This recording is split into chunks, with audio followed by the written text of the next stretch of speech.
My parents sold my 9-year-old son's antique piano, the one his great-grandfather gave him, for $97,000. They used the money to build a home theater for my sister's kid. When Grandpa William found out, he didn't yell, he didn't cry. He didn't even raise his voice. He just smiled. The kind of smile that makes you check if the doors are locked. And he said, "That piano." My parents' faces turned pale. I didn't understand what he meant at the time. But I would. Everyone would. This is the story of how my family tried to erase my son, how they stole his inheritance and turned it into a cinema for a child who already had everything, and how my 72-year-old grandfather made sure they would never forget what they'd done. Some lessons come late, some debts get collected with interest, and some old men have been waiting decades for their children to show their true colors. I knew something was wrong before we even pulled into the driveway. You can smell a renovation the way you can smell a lie. There's something sharp underneath, something that doesn't belong, something that tells you money has been spent without your knowledge. Ethan sat in the back seat, his music folder on his lap, his small metronome tucked into the front pocket of his backpack. He was humming under his breath, the way he always did when he was happy. Chopin. The nocturne his great-grandfather taught him last spring. His fingers tapped rhythms on his knee, already halfway into that focused little world he disappeared into whenever music was involved. "Do you think Grandpa will come visit today?" he asked, pulling his ponytail tighter like he could control the universe with elastic. I glanced at him in the rearview mirror. "He's settling into his new place, remember? The senior community, but we can call him later if you want." Ethan nodded, but his eyes stayed hopeful anyway. Like maybe William had changed his mind overnight and driven back to the house just to hear him practice.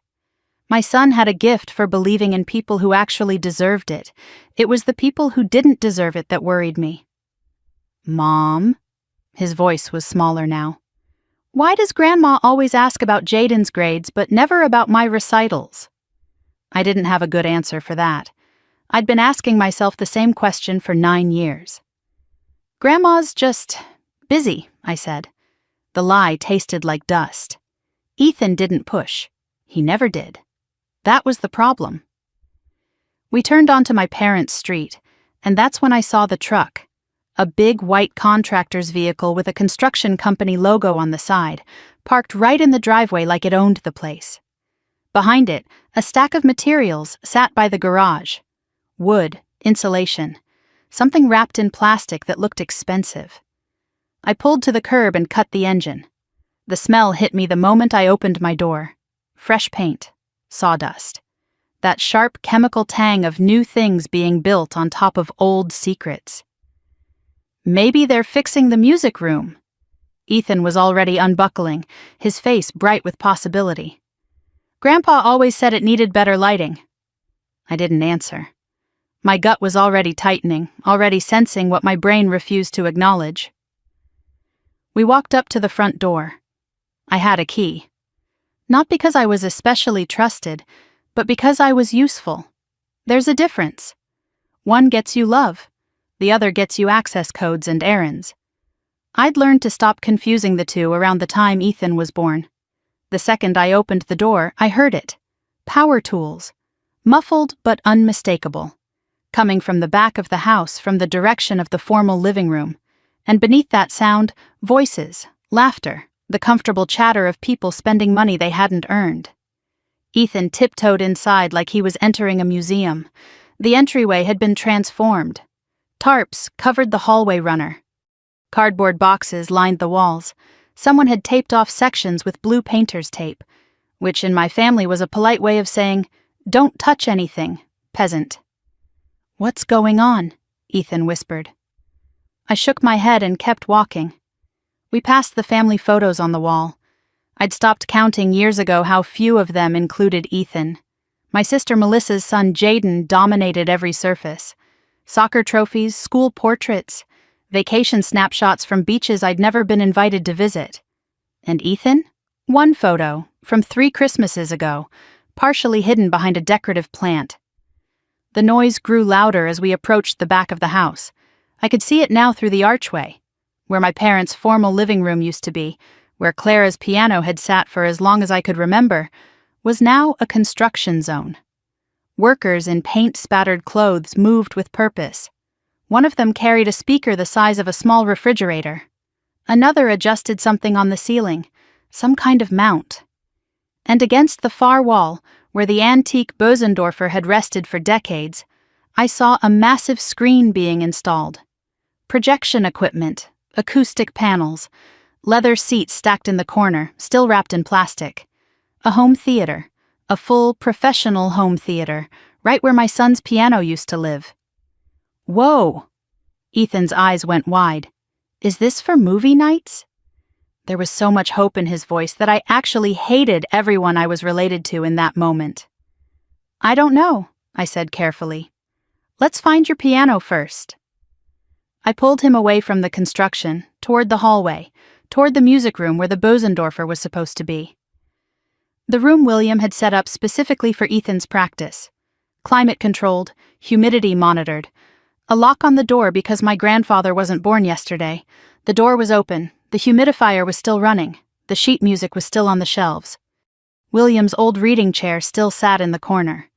But the corner where the piano lived, where Ethan's piano rested like it belonged to him, like it had been waiting his whole life for him to grow into it, was empty. Not moved, not covered. Empty. Just carpet indentations where the legs used to press down.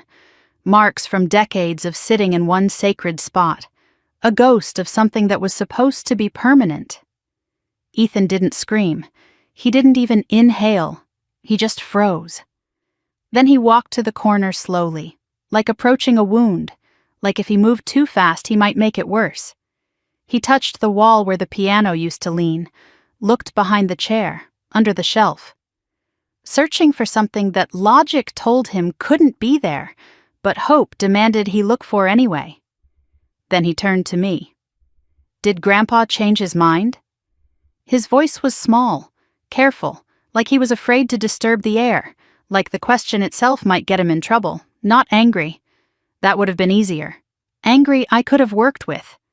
But this quiet acceptance, this assumption that he'd done something wrong, that he'd somehow earned being forgotten, this broke me.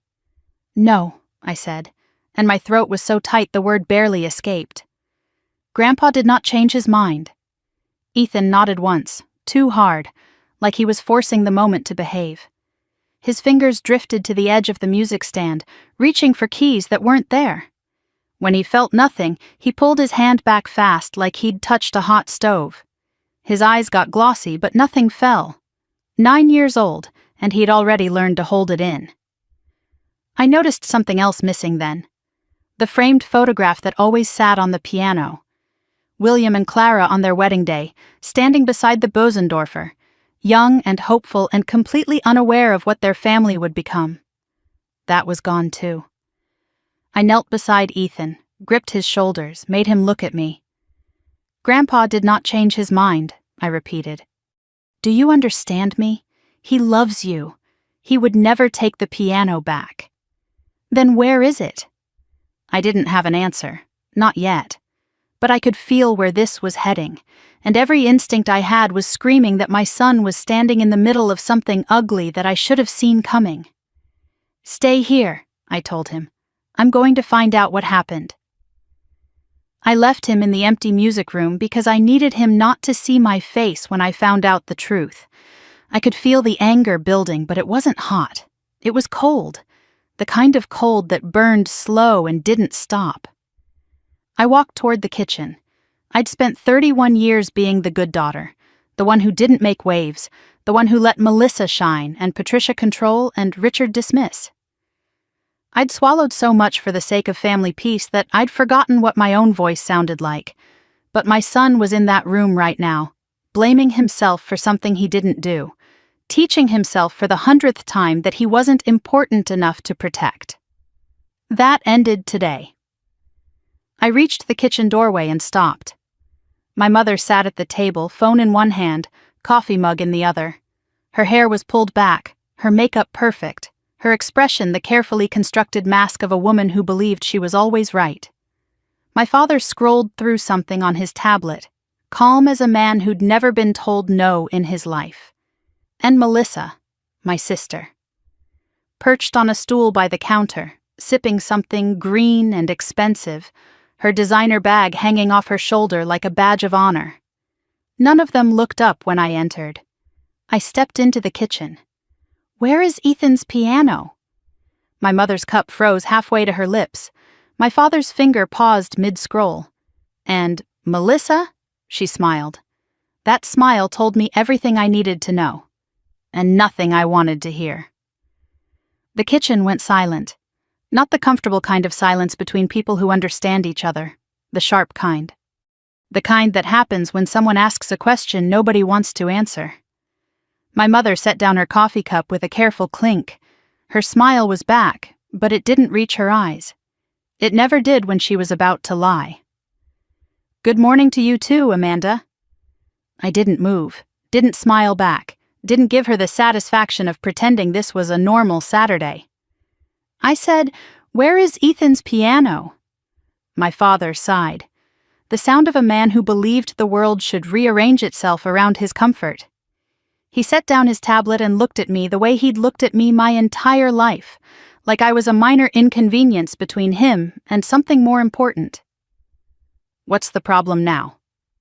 The problem. Like my son's missing inheritance was a scheduling conflict. Like $97,000 of family history had simply been misplaced. "The piano," I repeated. "The Bosendorfer, Great-Grandma Clara's piano, the one Grandpa William gave to Ethan. Where is it?"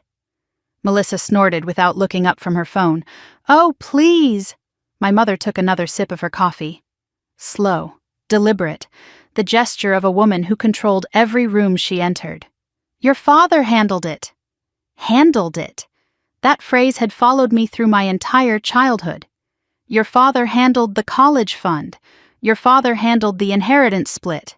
Your father handled why Melissa got the new car and you got the used one. Handled was my family's favorite word for decisions made without my input or consent. Handled it how? My father finally looked up. His expression was calm, patient, the mask of a man who'd never been seriously challenged in his life. "We sold it." The words landed like stones dropped into still water. I felt the impact in my chest before my brain could process what he'd said. "You sold it?" "Yes." He said it like he was explaining basic math to a slow child. It was valuable. It was sitting there. Your grandfather wasn't even using it. Nobody was using it. Ethan was using it. My voice came out sharper than I intended. He practiced on it every Saturday. He was using it today until he walked in and found it gone. My mother waved a hand dismissively. "Amanda, don't start." Don't start. Another family favorite. Don't start meant shut up. Don't start meant your feelings are inconvenient. Don't start meant we already did what we wanted, and we're not interested in your opinion. "Don't start," I repeated. "You sold my son's piano, the piano his great-grandfather specifically gave to him, and you're telling me not to start?" My father leaned back in his chair. It was a family asset. We made a practical decision. A family asset. I tasted the words, and they burned. That's not what Grandpa William called it. He called it Ethan's inheritance. He put it in writing. Something flickered across my mother's face. Just for a second. Something that looked almost like fear. "Your grandfather says a lot of things," she said smoothly. "He's getting older, sentimental. You know how he is." I knew exactly how he was. William Collins was the sharpest person in any room he entered. He'd been running his own business until 5 years ago. He played chess 3 times a week and won more often than not. The idea that he was some confused old man making promises he couldn't keep was absurd, and my mother knew it. But she was betting I wouldn't push. She was betting 31 years of conditioning would keep me quiet. She was wrong. "How much?" My father raised an eyebrow. "Excuse me." "How much did you sell it for?" "The Bosendorfer, 1893 Imperial Grand." "How much?" He actually smiled, proud of himself. $97,000. Cash wire. The collector was very motivated. Quick sale, no hassle. $97,000. My son's inheritance, reduced to a transaction. And what did you do with the money? Melissa finally looked up from her phone. Her smile was back, the one she'd worn in the kitchen doorway, the one that said she knew something I didn't. We invested it in the family, my mother said, in the children. Which children? Nobody answered immediately, and in that silence, I heard the construction noise from the back of the house, the power tools, the workers installing the massive screen where Clara's piano used to sit. The home theater, I said. It wasn't a question. You sold Ethan's piano to build Jaden a home theater. My mother's chin lifted. The children deserve nice things. Which children? I asked again. Because I'm looking at a $97,000 movie room, and I'm not seeing anything that belongs to Ethan. Melissa set down her green juice with a sharp click. Jaden has been asking for a proper entertainment space for years. He has friends. He needs somewhere to socialize, unlike some kids who just sit in corners and play scales all day. I turned to my sister. We were only 3 years apart, but sometimes it felt like we'd grown up in different families. In a way we had. She'd grown up golden. I'd grown up useful. Ethan is 9 years old. He's a child. And you just funded your son's entertainment room with his inheritance. It's not like that, my mother interjected. Ethan can use the theater too. He can watch movies with Jaden. It'll be good for him. Good for him. My son's piano sold so he could watch movies in a room he was never invited to. Besides, my father added, you can rent a piano. Plenty of kids practice on rentals. It's not like he's going to be a concert pianist. The casualness of it stunned me. The absolute certainty that Ethan's dreams weren't worth protecting. That his talent wasn't worth investing in. That everything that mattered to him could be replaced with something cheaper because he wasn't important enough for the real thing. Clara's piano was irreplaceable, I said quietly. It was in our family for over 100 years. Her grandmother bought it for her wedding. It survived 2 world wars and a cross-country move. And you sold it because Jaden wanted a bigger TV. You're being dramatic. My mother's voice had that edge now, the one that meant she was losing patience with my existence. This is exactly why we didn't involve you in the decision. You always make everything so emotional. I laughed. I couldn't help it. The sound came out harsh and broken. You didn't involve me because you knew I'd say no. You didn't involve Grandpa William because you knew he'd stop you. The fear flickered across my mother's face again. This time it stayed longer. Speaking of which, I continued, does he know? Does Grandpa know you sold Clara's piano? The kitchen went very still. My father and mother exchanged a glance, the kind of glance that said they'd discussed this exact scenario, the kind that told me everything about how deliberate their betrayal had been. Your grandfather doesn't need to know, my mother said carefully. He's settling into his new place. The doctors said he needs calm, stability. We don't want to upset him. The doctors said that? Or you did? Amanda. My father's voice carried a warning now. We're telling you how it's going to be. Dad doesn't need the stress. His heart isn't what it used to be. If you go running to him with this, you'll be the one who hurts him. Is that what you want? There it was. The threat wrapped in concern. The manipulation disguised as care. If I told Grandpa William, I'd be the villain. I'd be the one who caused his heart attack. I'd be responsible for whatever happened next. It was the same playbook they'd used my entire life. Do something wrong. Demand silence. Make the victim feel guilty for being hurt. It had worked before. Every single time. I'd swallowed my anger and kept the peace and told myself that family mattered more than fairness. But I wasn't looking at my family anymore. I was looking at the people who'd stolen from my son. I'm calling him, I said. My mother stood so fast her chair scraped against the floor. Absolutely not. You don't get to tell me what to do anymore. Amanda, think about what you're doing. She moved toward me, hands raised like she was trying to calm a wild animal. We're your parents. We did this for everyone, for the family. If you go to your grandfather, you'll tear us apart.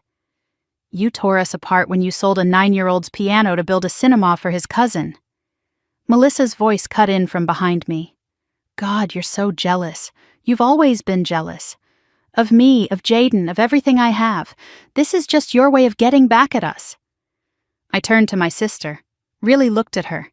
The designer clothes, the expensive haircut, the absolute certainty that she deserved everything she had, even when it was stolen from a child. This isn't about jealousy, I said. This is about the fact that you took something that didn't belong to you, something that belonged to Ethan, and you didn't even have the decency to tell him first. He's 9, he'll get over it. He thought Grandpa William changed his mind about him.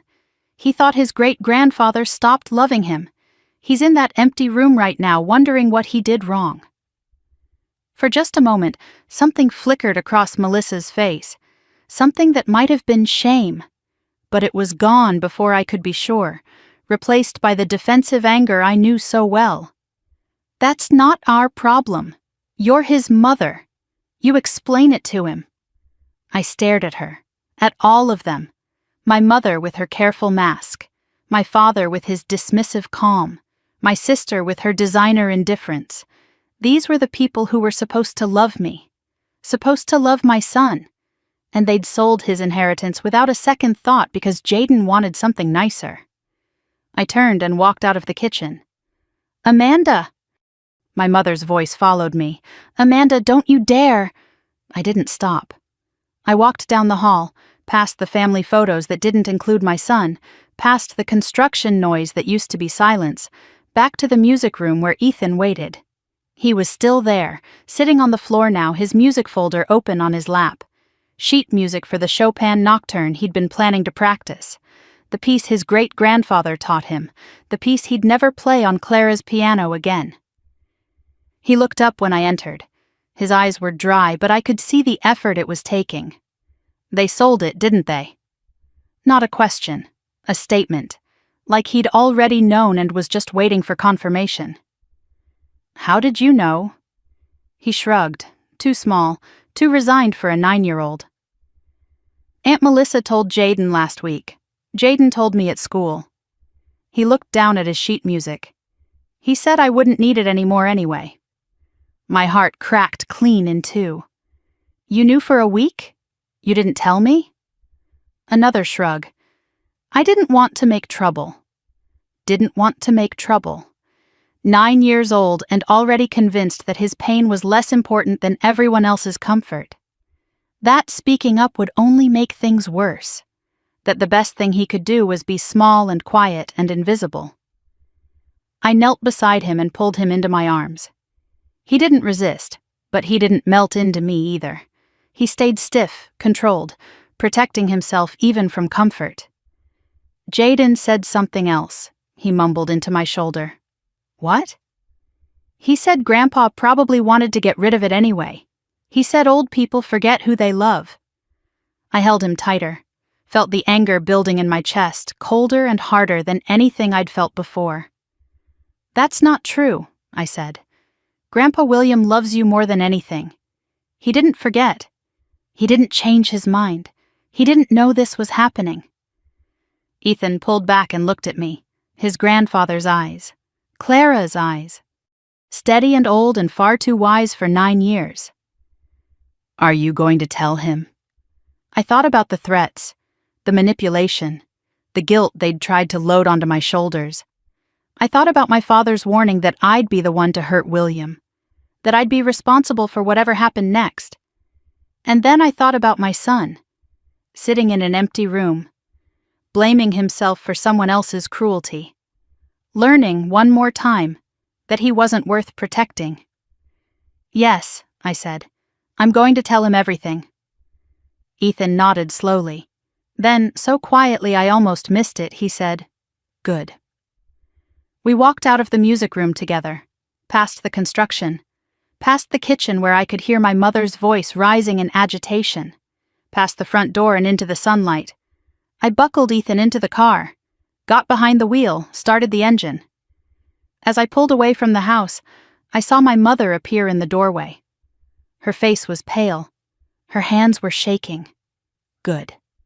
Tonight I would call Grandpa William. I would tell him everything. And whatever happened after that, whatever bridges burned and whatever relationships shattered, I would not let my son grow up believing he didn't matter. I glanced in the rearview mirror. Ethan stared out the window, watching the house disappear. Mom? Yes, baby? What if Grandma and Grandpa get really mad? I gripped the steering wheel and thought about every slight, every dismissal, every stolen moment. Then, they'll finally know how it feels. Ethan nodded slowly. And for the first time all day, something in his face relaxed. We drove toward home. Toward the phone call that would change everything. Toward the moment my family would learn that silence has a price. And they'd just run out of credit. The apartment felt smaller when we got home. Not physically, but in every other way that mattered. The walls seemed closer. The silence seemed louder. Even the light coming through the windows seemed tired. Ethan walked past his keyboard without looking at it. The $60 Yamaha I'd bought from a garage sale 2 years ago, the one he practiced on when we couldn't make it to my parents' house. It wasn't the same as Clara's Bosendorfer. It wasn't even close. But it was what I could afford after the divorce, and Ethan had never once complained. He went straight to his room and closed the door. Not a slam, just a click. That quiet click was worse than any tantrum. It was the sound of a child who'd learned that big emotions weren't welcome. I stood alone in the kitchen. The counter was covered with bills I'd been avoiding. The refrigerator hummed its familiar song. Everything was exactly as we'd left it this morning, and yet nothing was the same. I looked at the table where Ethan had left his music folder. It was open to the Chopin Nocturne, the piece he'd been planning to practice. In the margin, in Grandpa William's careful handwriting, was a note. For my Ethan, play this when you miss me. My throat tightened. I pressed my palm against my eyes and forced myself to breathe. 20 minutes passed, then 30. The apartment stayed silent. I walked to Ethan's door and knocked softly. Honey, can I come in? A pause. Then, okay. Not yes, just okay. Permission without enthusiasm. I opened the door. His room was small but tidy, organized with the precision of a child who'd learned that taking up too little space was safer than taking up too much. Posters of classical composers covered one wall. Chopin, Debussy, Beethoven. A gift from Grandpa William for his 7th birthday. Ethan sat on his bed, holding something in his hands. A photograph. I recognized it immediately. It was from his first recital 2 years ago. Ethan and William at the piano, their heads bent together, matching smiles on their faces. The only recital anyone had attended. Just Grandpa. Just him. Do you think he'll be mad at me? Ethan asked without looking up. Who? Grandpa? He nodded. For losing it. The piano. My heart splintered into pieces I wasn't sure I could ever put back together. You didn't lose anything. I sat beside him on the bed. It was taken. That's not the same thing. Ethan shrugged. That terrible small shrug again. It's gone either way, right? I wanted to scream. Not at him. At everyone who'd taught him that his pain didn't matter. At myself, for letting it happen. Ethan, look at me. He raised his eyes. William's eyes. Clara's eyes. The same quiet depth that saw everything and said very little. None of this is your fault. Do you understand? You didn't do anything wrong. He nodded, but I could tell he didn't believe me. Not really. 9 years of being overlooked had taught him something different. I remembered when it started. The moment I should have seen the pattern and didn't, or maybe I did see it and chose not to look. 2 years ago. Ethan's 7th birthday. I'd planned a party. Nothing fancy, just family. I'd ordered a cake shaped like a piano keyboard, bought decorations in his favorite colors, sent invitations to everyone, even though everyone was really just my parents, Melissa, Derek, and Jaden. The morning of the party, my mother called. We need to reschedule, she said. No greeting, no apology, just the announcement. Reschedule? Mom, the party is today. The cake is ready. Ethan's been counting down for weeks. Jaden has his championship soccer game this afternoon. You understand, right? This is important for his future. I stood in my kitchen, phone pressed to my ear, and felt the familiar tightening in my chest. The one that always came when my family asked me to make myself smaller. But it's Ethan's birthday. Amanda. My mother's sigh was the sound of someone explaining something obvious to someone slow. Birthdays happen every year. Championships don't. Melissa already told everyone to come to the game instead. You can do the party next weekend. Mom, I can't just... It's handled. We'll see you at the field at 2. Ethan likes soccer, doesn't he? Ethan didn't like soccer. He'd never shown any interest in sports at all. But that didn't matter to my mother. What Ethan liked had never mattered to my mother.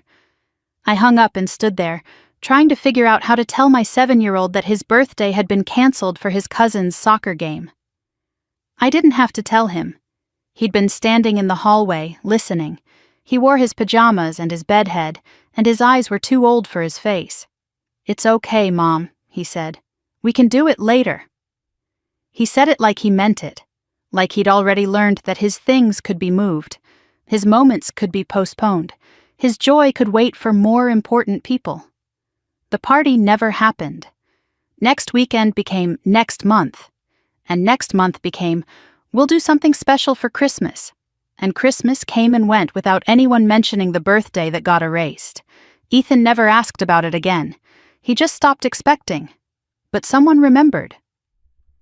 That afternoon, while we were supposed to be at Jaden's soccer game, Grandpa William showed up at our apartment. He had a small cake in one hand and a wrapped present in the other. "I heard there was a birthday happening," he said, winking at Ethan. "Mind if I crash the party?" They spent the whole afternoon together, playing piano, eating cake, talking about music and composers and all the things Ethan loved that nobody else had time for. When William left that evening, Ethan hugged him so hard I thought he might break. The present that day was a book of Chopin nocturnes, the same book that was now sitting on my kitchen table with William's note in the margin.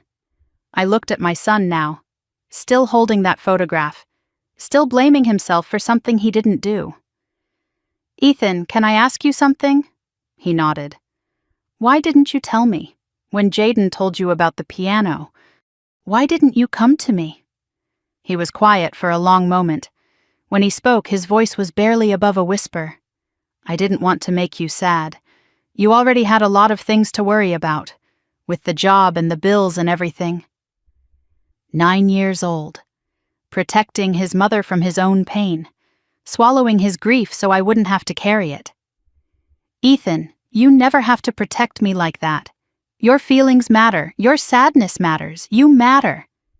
He looked up at me. "Do I?" The question hit me like a physical blow. "Of course you do." "Then why doesn't anyone else think so?" I didn't have an answer. Or maybe I did, and it was too ugly to say out loud. Because our family was broken. Because they'd picked their favorites a long time ago, and Ethan wasn't on the list. Because I'd spent years trying to keep the peace instead of fighting for my son. I thought about his recital. 8 months ago, the winter concert at the community center. Ethan had been practicing for weeks. Chopin again. The nocturne William had taught him. He was so nervous and so proud and so desperate for someone to witness what he could do. I invited everyone. My parents, Melissa, Derek, Jaden. I called and texted and reminded them 3 times. "It would mean so much to him," I said. "Please." My mother said she'd try, but December was so busy. My father mentioned something about golf. Melissa promised to send Jaden's nanny to record it, then forgot. Nobody came. The community center had plastic chairs and fluorescent lights and a piano that was only slightly out of tune. Ethan sat backstage in his one nice shirt, the one we'd bought together at the thrift store. He'd combed his hair with water. He looked like a tiny gentleman waiting for his moment. Every time the door opened, his eyes jumped to it. Every time it wasn't them, his shoulders dropped a little more. 5 minutes before his turn, the door opened one last time. Grandpa William walked in using his cane, moving slowly but deliberately. He found a seat in the front row, waved at Ethan, and Ethan's whole face changed, like someone had turned on a light that had been off for a very long time. He played beautifully that night. Not perfect, but real. The notes filled the small room, and I watched my son perform for an audience of one. One person who actually wanted to be there. Afterward, William hugged him for a long time. He whispered something in Ethan's ear that I couldn't hear. Later in the car, I asked what Grandpa had said. Ethan smiled. He said the piano will always be mine, no matter what. I'd thought it was sweet, a grandfather reassuring his great-grandson. Now I realized it was a promise, and a warning. There was something else that night. As we walked to our cars, William put his hand on my arm. Amanda, I need you to promise me something. What is it? If they ever try to take what's his, you call me, day or night. Don't try to handle it yourself, call me. I'd laughed. They wouldn't do that, Grandpa. He didn't laugh. His eyes were serious in a way I'd rarely seen. Promise me, Amanda. I promised, without understanding, without believing I'd ever need to keep it. I should have known better. William always understood our family better than I did. He'd been watching them for 40 years. He knew what they were capable of. I looked at Ethan now, the photograph still in his hands, his small body curled inward, taking up as little space as possible. I don't want you to fight with Grandma and Grandpa, he said quietly. They get really mad when people fight with them. I heard what he was really saying. I don't want you to get hurt like I do. 9 years old and already protecting everyone but himself. Something shifted inside me, not a crack, a hardening. I'd spent 31 years being the peacekeeper, the one who smoothed things over, the one who sacrificed so others didn't have to be uncomfortable. I'd told myself it was maturity, wisdom, keeping the family together. But what had it cost? My son sitting on his bed, blaming himself for being robbed. My son learning that his voice didn't count. My son believing that taking up space was dangerous. Peace built on my child's silence wasn't peace. It was complicity. Ethan, I'm going to tell you something, and I need you to really hear it. He looked up at me. From now on, things are going to be different. I'm not going to let anyone treat you like you don't matter. Not Grandma, not Grandpa Richard, not Aunt Melissa, not anyone. Do you understand? What about keeping the peace? There is no peace worth keeping if it means watching you disappear. His eyes filled with tears. Finally, the tears he'd been holding back all day. Mom? Yes, baby? Do you think Grandpa William will be okay when you tell him? I pulled him close and held him while he cried. I think Grandpa William has been waiting for this. I think he knew, somehow, and I think he has a plan. That night, I waited until Ethan was asleep. I checked on him at 10, found him curled around his pillow, the photograph of him and William tucked under his hand. I covered him gently, took the picture and set it on his nightstand, watched him breathe. Then I went to the kitchen and picked up my phone. It was 11:47, too late to call an elderly man. Any reasonable person would wait until morning, but William had said day or night, and I was done being reasonable. I dialed before I could talk myself out of it. The phone rang once, twice. I almost hung up. Third ring, click. Amanda? His voice was alert, not sleepy at all, like he'd been waiting. Grandpa, I need to tell you something. It's about the piano. Silence on the line. The kind of silence that holds its breath. Then, softly, they sold it, didn't they? I froze. How did you know? I had a feeling, when they stopped answering my calls about visiting Ethan, when Patricia changed the subject every time I asked about practice. I hoped I was wrong. Grandpa, I'm so sorry. I didn't know until today. I would have called sooner. I would have... Don't apologize for them. His voice was gentle but firm. That's not your job anymore. I told him everything. The home theater. The $97,000. Melissa's smirk, the way they'd tried to silence me, and worst of all, Ethan's question in the empty room. Did Grandpa change his mind? When I finished, the line was quiet for a long moment. I expected anger, grief, maybe tears. What I heard was a soft laugh. "Oh, Amanda." Grandpa? Did they really think I wouldn't find out? Did they really think I wouldn't prepare? My heart started beating faster. "What do you mean, prepare?" Another soft laugh. "That piano was never theirs to sell. It's been in a trust since the day Ethan was born, the Clara Collins Memorial Trust. Single asset, single beneficiary. Your parents didn't sell a family heirloom. They sold property that legally belongs to a minor." I gripped the phone so hard my fingers ached. "They didn't sell a family asset," William continued. "They committed fraud, and I have documentation to prove it. What are you going to do?" His voice went calm, cold, certain. "I'm going to teach them something I should have taught them 40 years ago, that actions have consequences. Grandpa, I need you to trust me, Amanda. Can you do that?" I thought about the empty music room, the photograph under Ethan's hand, the 9 years of small hurts that had led to this moment. "Yes." "Good. Give me 1 week. Stay away from them. Don't answer their calls. Let me work." "And then?" "And then they'll learn what it costs to steal from family." I closed my eyes. "What about Ethan?" William's voice softened. "Tell him his piano is coming home. Tell him his great-grandfather keeps his promises." "And Amanda?" "Yes?" "Tell him Clara would have been so proud of him." I hung up and stood in the dark kitchen. 1 week. 1 week of waiting. 1 week of watching my family squirm without knowing why. And then, whatever came next would come. I walked back to Ethan's room and watched him sleep. "Your piano is coming home," I whispered. "Grandpa promised." In his sleep, Ethan smiled.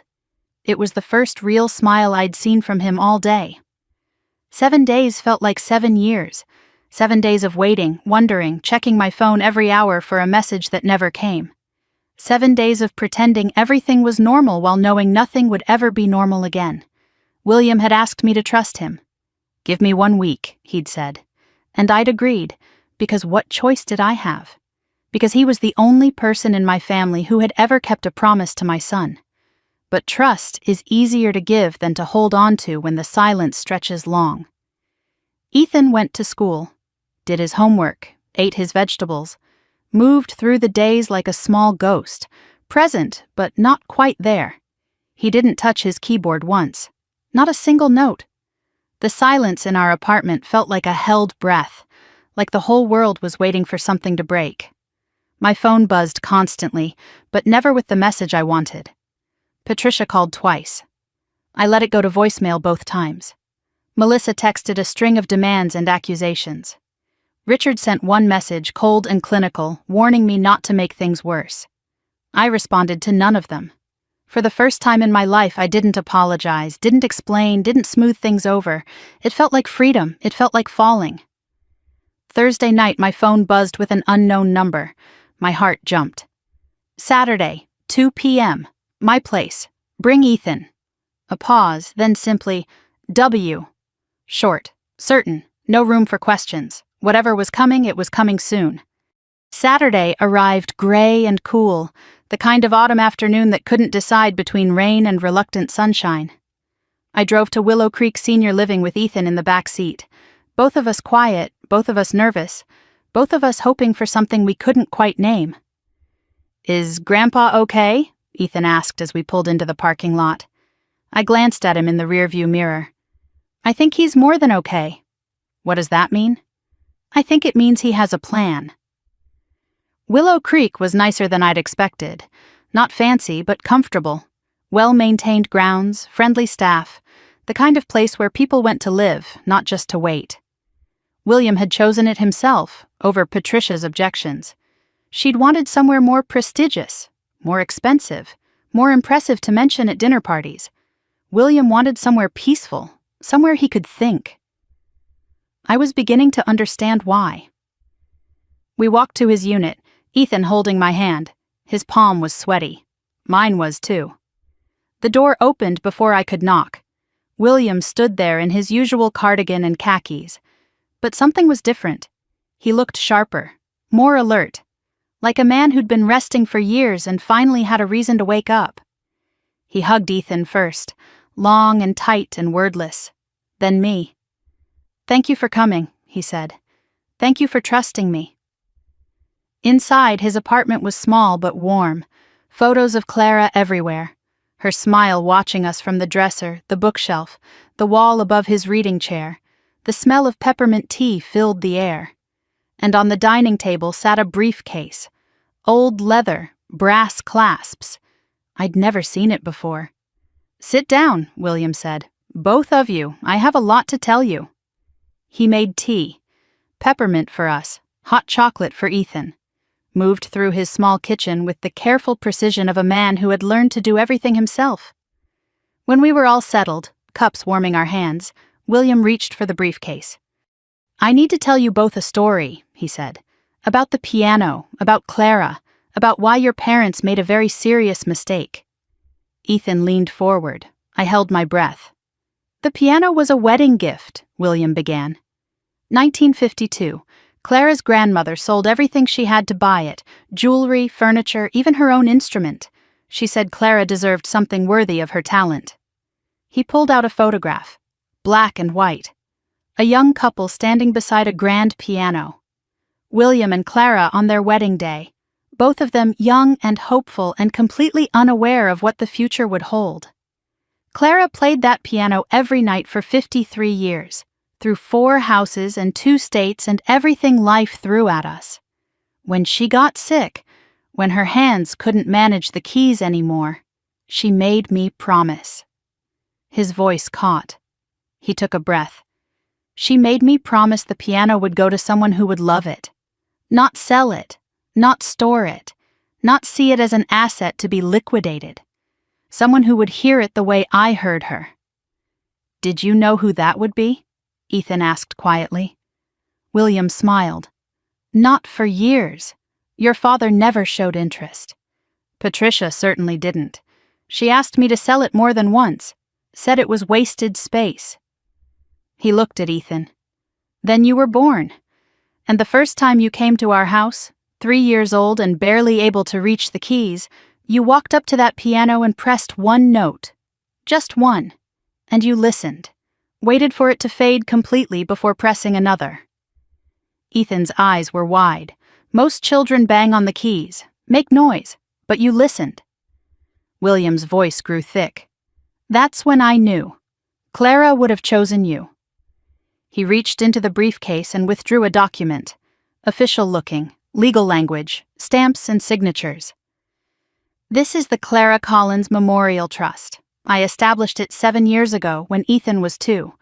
Single asset, the Bosendorfer Imperial Grand Piano.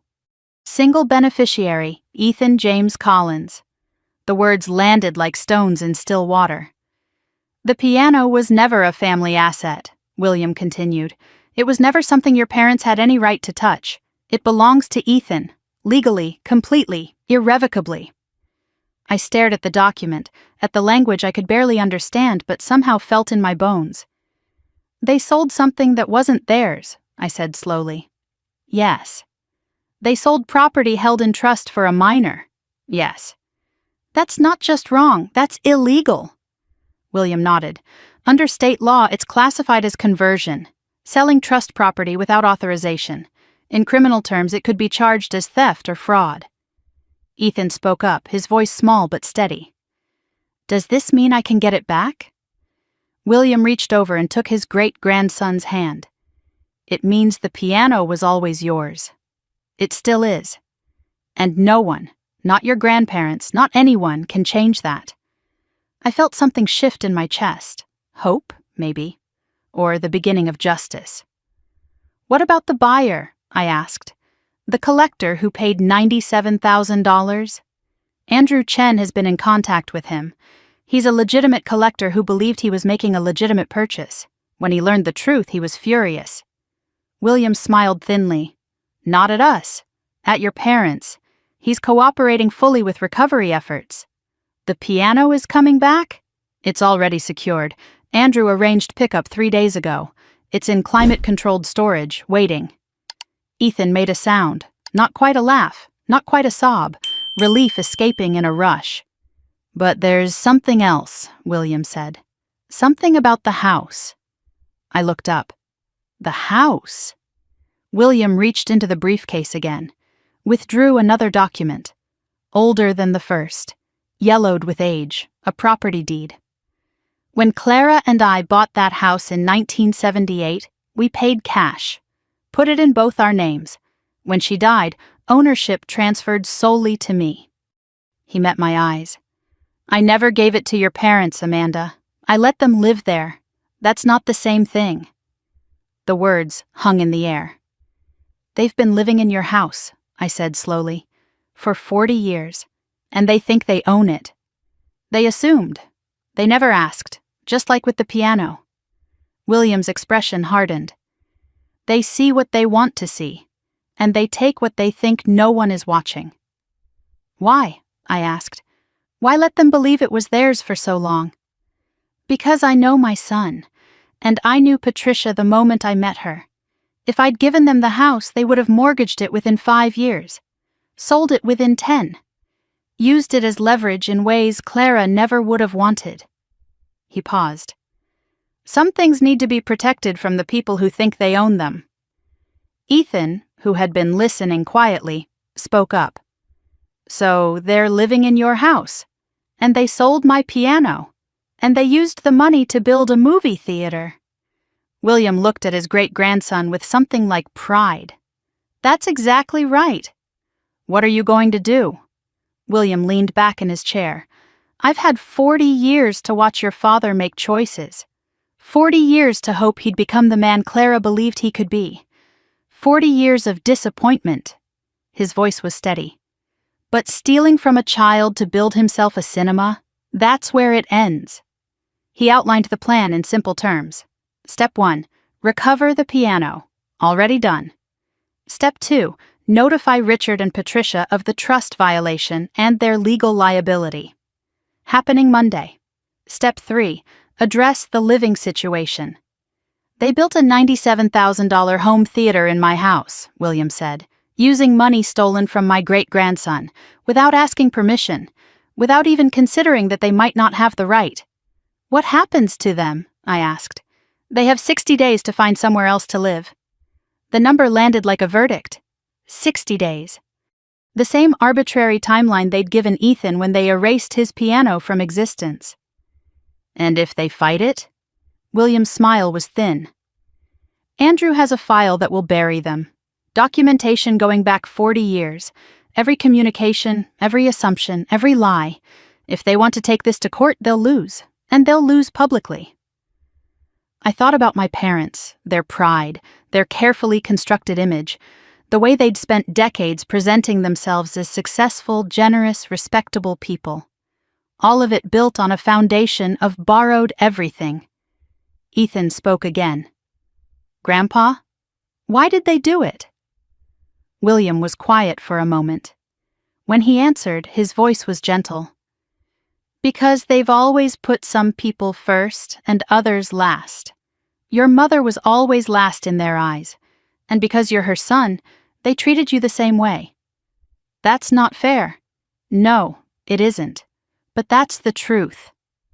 Ethan absorbed this, his small hands clasped in his lap, processing something no 9-year-old should have to process. Then he nodded, once, firm. I don't want to be last anymore. William knelt down, his knees protesting, looked Ethan directly in the eye. You were never last to me, or to Clara, and from now on, you won't be last to anyone. He put a hand on Ethan's shoulder. I'm going to make sure of that. As we prepared to leave, William handed me a folder. Keep this safe, copies of everything. The trust document, the property deed, Andrew's contact information. If anything happens to me, you'll have what you need. Grandpa, you're scaring me. Are you okay? He smiled, warm this time. I'm 72, not fragile, But I've learned to prepare for everything. Your father taught me that, by never being prepared for anything himself. At the door, he gave us final instructions. Next Saturday, there's a party at the house. Melissa's home theater reveal. Very exclusive. I remembered the invitation I'd been ignoring. I wasn't planning to go. William's eyes glinted. Change your plans. Bring Ethan. Wear something comfortable. Why? Because we're going to need witnesses. He paused. And it's going to be a long afternoon. I hesitated at the threshold. Grandpa, what exactly is going to happen at that party? William picked up his teacup, took a slow sip. His expression was calm as a summer morning. Justice, sweetheart, the kind that needs an audience. I looked at Ethan, at the hope in his eyes, at the way he stood a little straighter than he had an hour ago. We'll be there. William nodded, satisfied. One more thing, he said. Tell Ethan the piano is coming home. Tell him his great-grandfather keeps his promises. He looked at my son. And tell him Clara would have been so proud of the musician he's becoming, of the person he already is. We drove home in the fading afternoon light. Ethan was quiet, but it was a different kind of quiet, not the silence of a boy who'd learned to be invisible. The silence of a boy who was thinking, planning, hoping. Mom? Yes, baby? Do you think it'll really work, Grandpa's plan? I thought about William, about his patience, his preparation, the 40 years he'd spent watching and waiting and documenting. I think Grandpa has been getting ready for this his whole life, I said. And I think your other grandparents have no idea what's coming. Ethan nodded slowly. Good. He turned to look out the window, watching the world pass by. Mom? Yes? When the piano comes back, can I play the nocturne first, the one Grandpa taught me? My eyes burned. You can play whatever you want, baby. It's your piano. It always was. He smiled.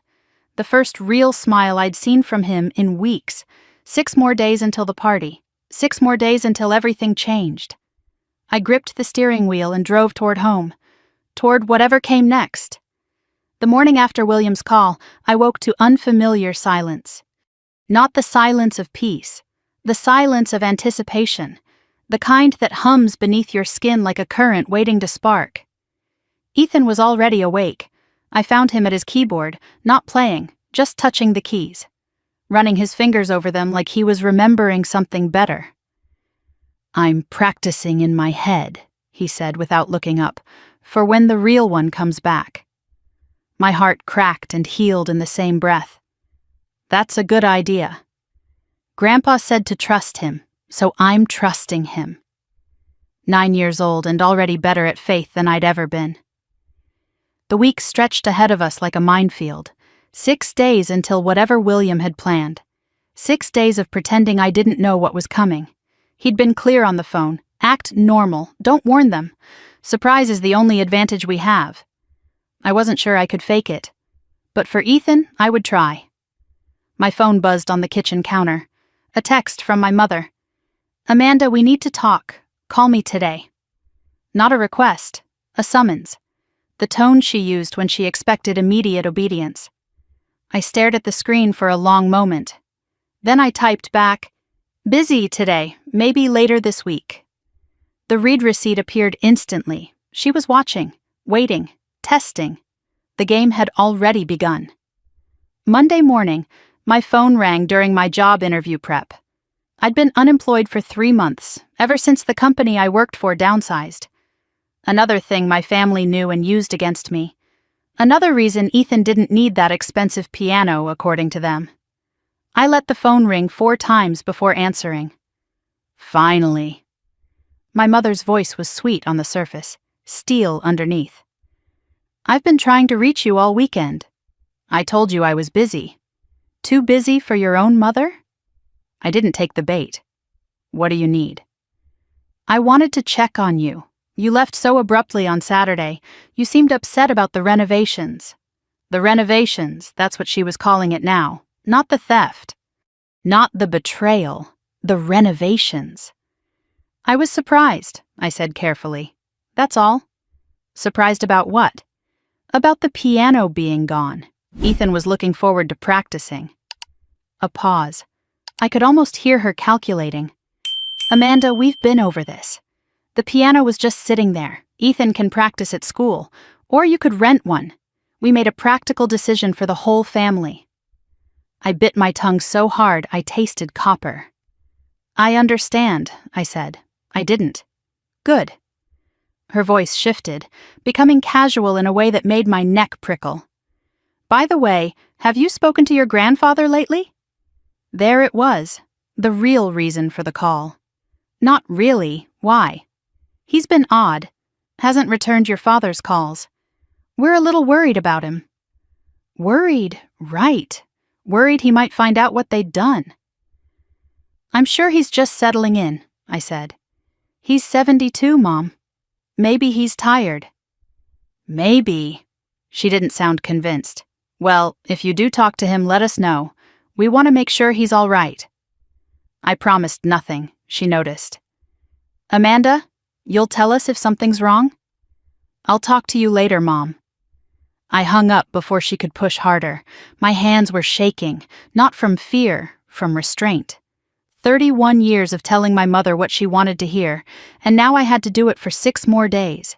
I could do this. I had to.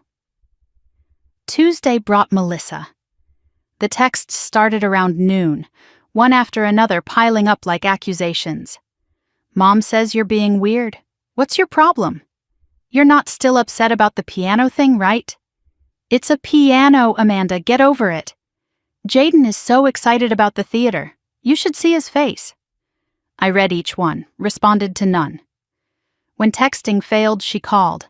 I let it go to voicemail. Her message was exactly what I expected. Okay, so you're ignoring me. Very mature.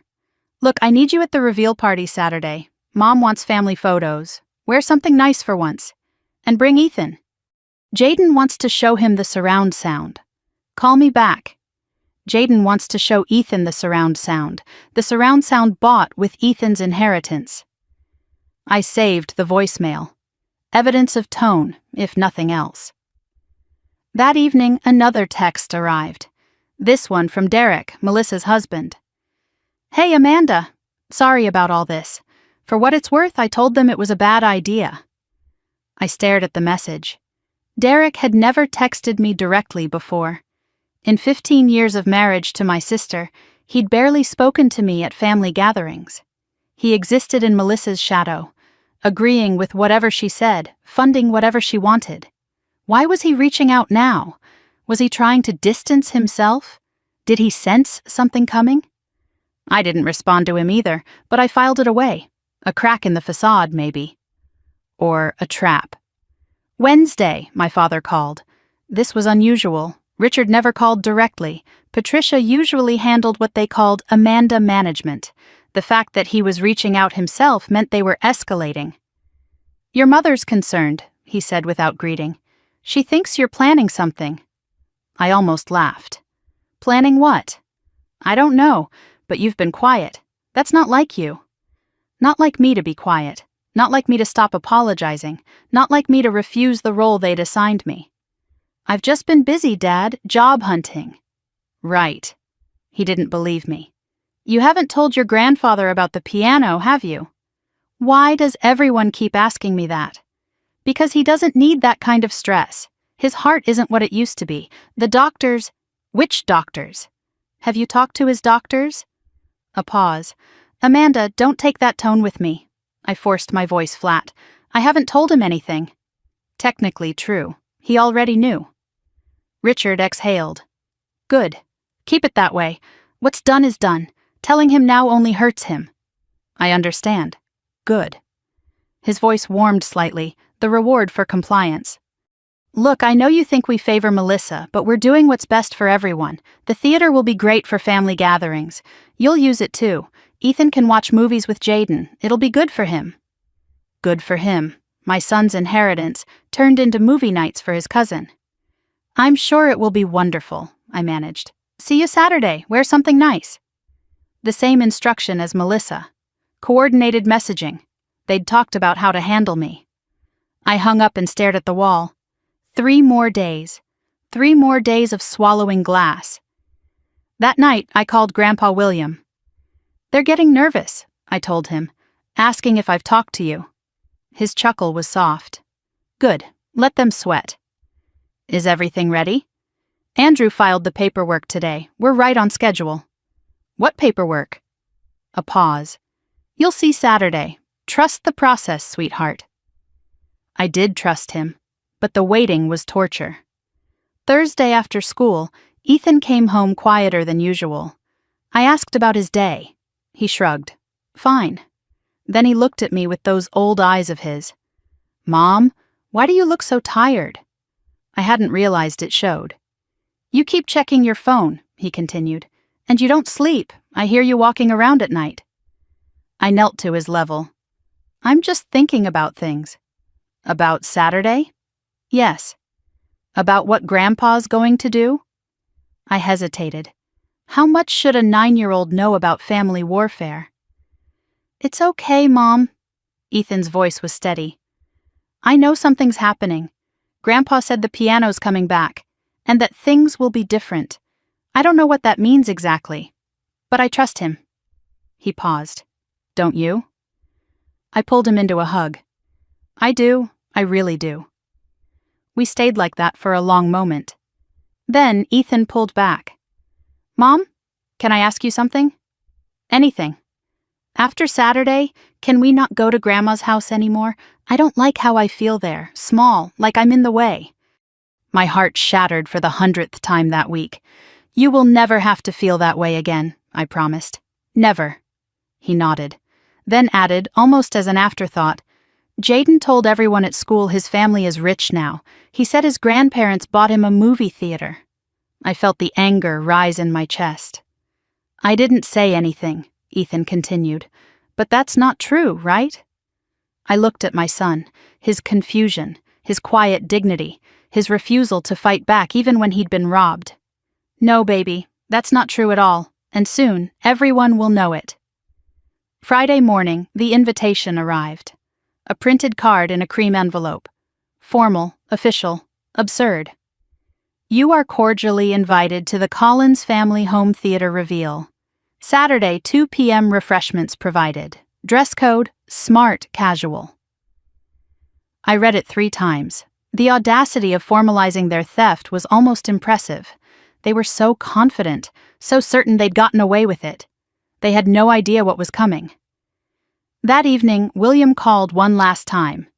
"Tomorrow's the day," he said. "Are you ready?"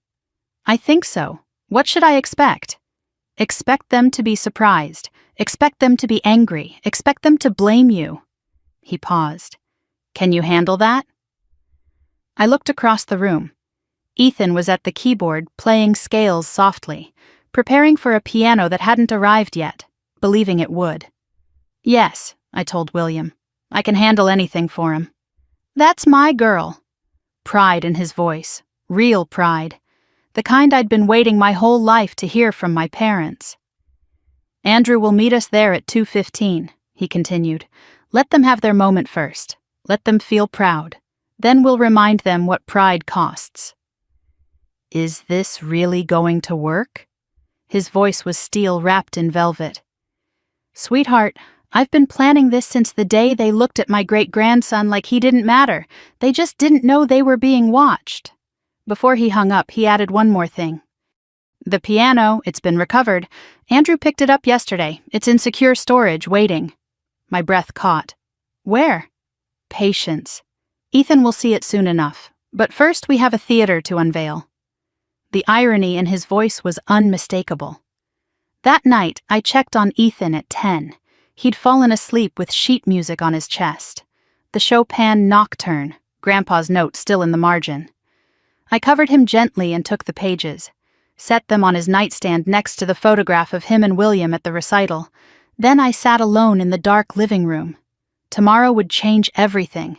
My relationship with my parents, already fractured, would shatter completely.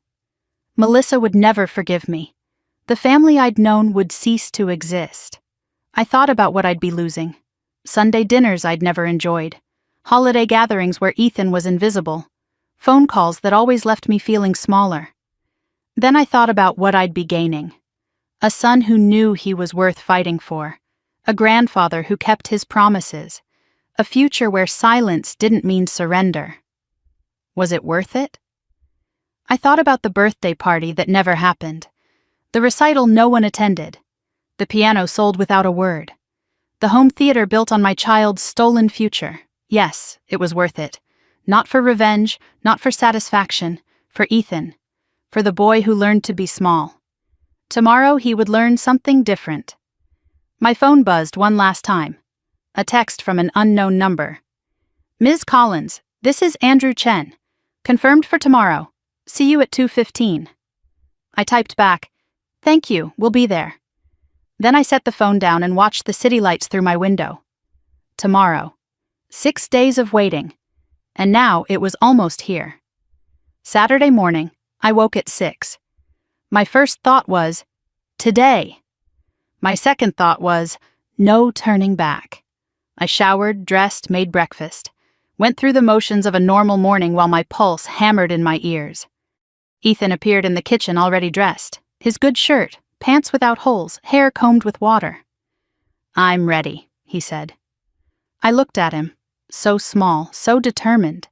Me too. We got in the car at 1:30, plenty of time to arrive exactly on schedule. Ethan was quiet as we drove, but not anxious. He trusted his grandfather, he trusted his mother. I merged onto the highway toward my parents' house, toward the party, toward whatever came next. "Mom?" Ethan's voice from the back seat. "Yes? What if Grandma and Grandpa get really mad?" I gripped the steering wheel and thought about every slight, every dismissal, every stolen moment. Then they'll finally know how it feels. Ethan was quiet for a moment. Then, in the rearview mirror, I saw him smile. Not a happy smile, a ready one. We drove toward the reckoning. Cars lined the street like they were gathering for something important. And to my family, this was important. A celebration of what they'd built, a monument to their success. They had no idea it was also the stage for their downfall. I pulled to the curb and cut the engine. Through the windshield, I counted at least 15 vehicles. My mother had invited half the neighborhood. This wasn't just a family gathering. It was a performance. A chance to show off what the Collins family could afford. "There are a lot of cars," Ethan said quietly. "Grandma likes an audience." The house looked different than last week. Fresh landscaping near the entrance, new potted plants flanking the door. Someone had power washed the driveway. They'd dressed up the exterior like they were staging a home for sale, or hiding something rotten underneath. "Mom?" Ethan hadn't moved to unbuckle. "I don't want to go in." I understood. This was the place where his piano used to live. Now it was a showcase for everything that had been taken from him. "I know, baby, but Grandpa will be here soon. We just have to wait a little longer." He nodded slowly. Then unbuckled his seatbelt with the resignation of someone walking into battle. I checked my phone. 2:03. Andrew Chen would arrive at 2:15, William shortly after. 12 minutes of performance. I could do this. We walked toward the front door. As we got closer, I could hear it.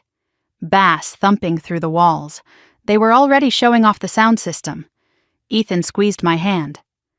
"I can hear the speakers from here," he said. "Not for long." My mother opened the door before I could knock. She'd been watching from the window. Of course she had. Patricia Collins never missed an entrance.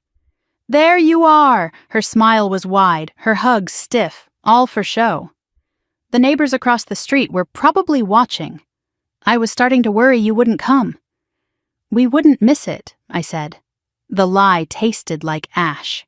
She ushered us inside, and the noise hit me immediately. Chatter, laughter, glasses clinking, the smell of catered food and my mother's perfume, heavy and sweet and suffocating. The house was packed. Relatives I barely recognized mingled with neighbors I'd never spoken to. Aunt Carol stood near the fireplace with Uncle Martin. The Hendersons from next door examined a tray of appetizers. Richard's golf buddies clustered in the corner, bourbon in hand. Everyone dressed smart casual, exactly as instructed. My family was nothing if not coordinated. A banner hung across the archway leading to the back of the house. "Welcome to Collins Cinema," in gold letters on black fabric. They'd named it, like it was an achievement, like it was something to be proud of. "Amanda!" My father's voice cut through the crowd. He crossed the room with his politician's smile, arms open wide. "And Ethan, my favorite grandson!" Ethan flinched. They both knew it wasn't true. Richard put a hand on my shoulder, steering us toward the back of the house. "Come see what we've done. You won't believe it." I already believed it. I'd seen the construction. But I let him lead us anyway, playing the part of the impressed daughter. We passed through the archway, and I caught a glimpse of the wall where Clara's piano used to sit, where Ethan had practiced every Saturday for 2 years, where music used to live. Now it held a massive movie poster in a gilded frame, The Godfather, my father's favorite film, a story about family loyalty and betrayal. The irony was so thick I nearly choked on it. "Here we are," Richard announced, pushing open double doors with theatrical flourish. "Collins Cinema!" The room took my breath away, not in a good way. 4 rows of reclining leather seats in deep burgundy with gold accents. A screen that covered the entire far wall. Speakers mounted in every corner, wires hidden behind custom acoustic panels. A real popcorn machine sat in one corner, the kind you see in actual movie theaters. And the ceiling. Someone had installed fiber optic lights in patterns that mimicked stars. They twinkled softly overhead, turning the room into a private planetarium. This wasn't a home theater. It was a shrine to excess. I did the math in my head. The seats alone were probably $10,000. The projector, another 15. The sound system, the construction, the acoustic treatment, the custom lighting. $97,000, every cent of it stolen from my 9-year-old son. The guests oohed and awed around us. Comments floated through the air like confetti. "Richard, this is incredible. Patricia, you've really outdone yourself. Jaden must be thrilled," everyone praised. Everyone marveled. No one asked where the money came from. No one wondered what used to occupy this space. The piano had been erased completely, and no one even noticed. I looked down at Ethan. He stood frozen, staring at the wall. The exact wall where his piano had lived for decades, now covered in acoustic foam and movie memorabilia. His expression wasn't angry, wasn't sad, just hollow. The look of someone confirming something they already knew. This is what I'm worth to them. Nothing. Melissa appeared at my elbow, glass of champagne in hand. "Pretty amazing, right?" She gestured at the room with the pride of someone who'd done the actual work. "Derek designed the whole layout. Well, Derek and the contractor, but it was Derek's vision." She didn't mention the piano, didn't acknowledge Ethan, just basked in the reflected glory of her husband's design skills. Skills funded by a child's stolen inheritance. "It's something," I managed. "Isn't it?" She missed the edge in my voice entirely. "We're going to host movie nights every weekend. Jaden's already planning a Marvel marathon." A Marvel marathon. In a theater built with Ethan's legacy. "That sounds great," Melissa drifted away to accept more compliments.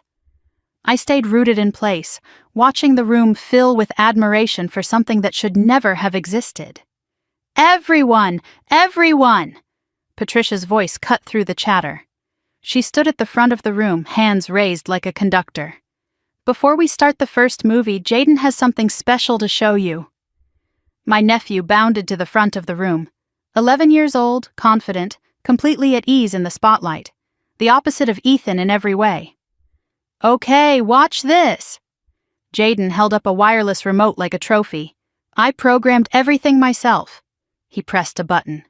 The overhead lights dimmed to a warm amber glow. Another button. The fiber optic stars began to twinkle in patterns. Another. The massive screen lit up with an animated logo. Collins Cinema, in sweeping letters, complete with dramatic music, custom made, professional quality, probably another few $1,000s. The crowd applauded. Comments showered down on Jayden like rose petals. So impressive!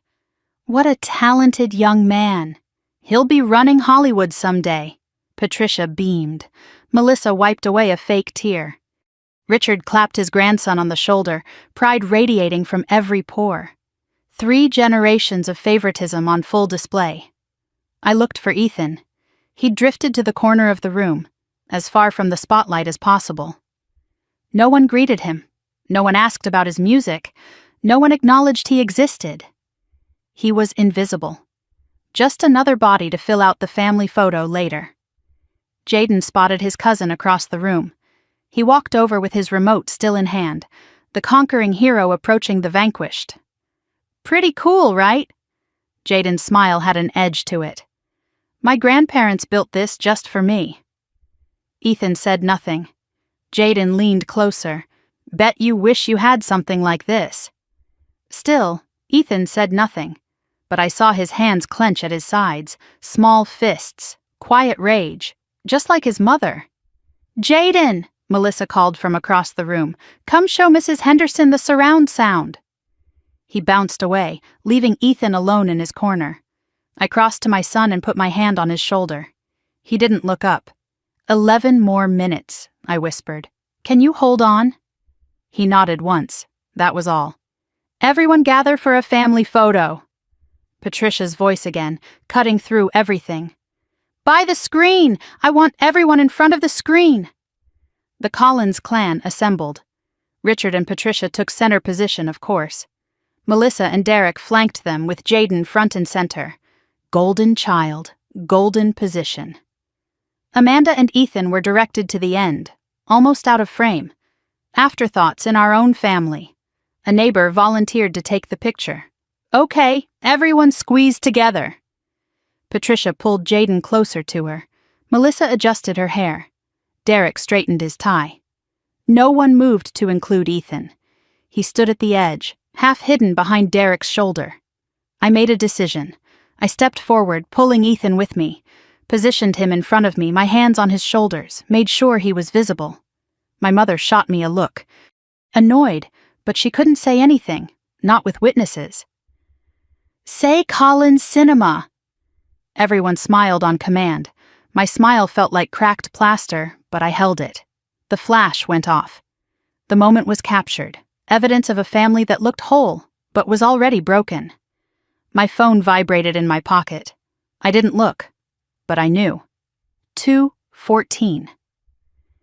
Andrew Chen was almost here. William, right behind him. The performance was nearly over. I noticed Richard checking his phone, again. He'd been doing it all afternoon, glancing at the screen, then pocketing it quickly.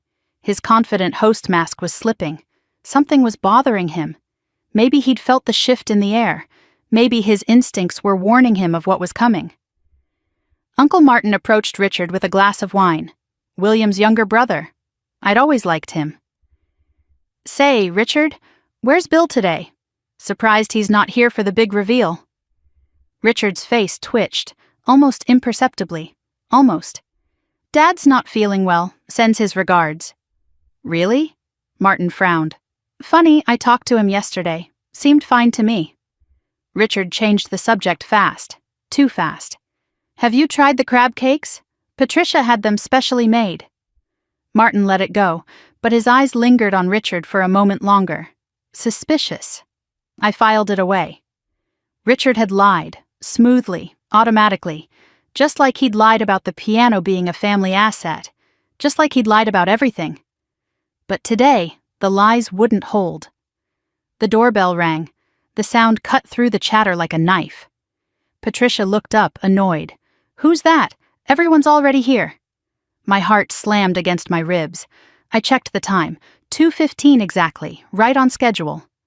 I'll get it, I said, already moving. Amanda, wait! But I was already at the door, my hand on the knob, my pulse thundering in my ears. I opened it.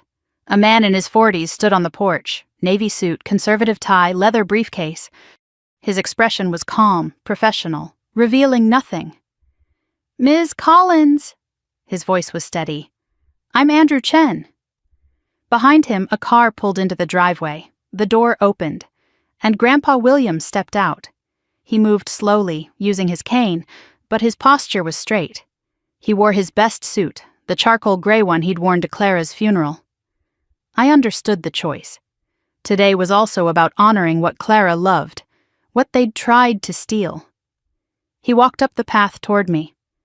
Andrew Chen stepped aside to let him pass. William reached me and took my hand, squeezed it once. "You did well, sweetheart," he said quietly. "Now let me do the rest." Ethan appeared behind me. He must have followed when he saw who was at the door. His eyes went wide at the sight of his great-grandfather. He nearly ran into William's arms. William caught him in a one-armed hug, his cane in the other hand.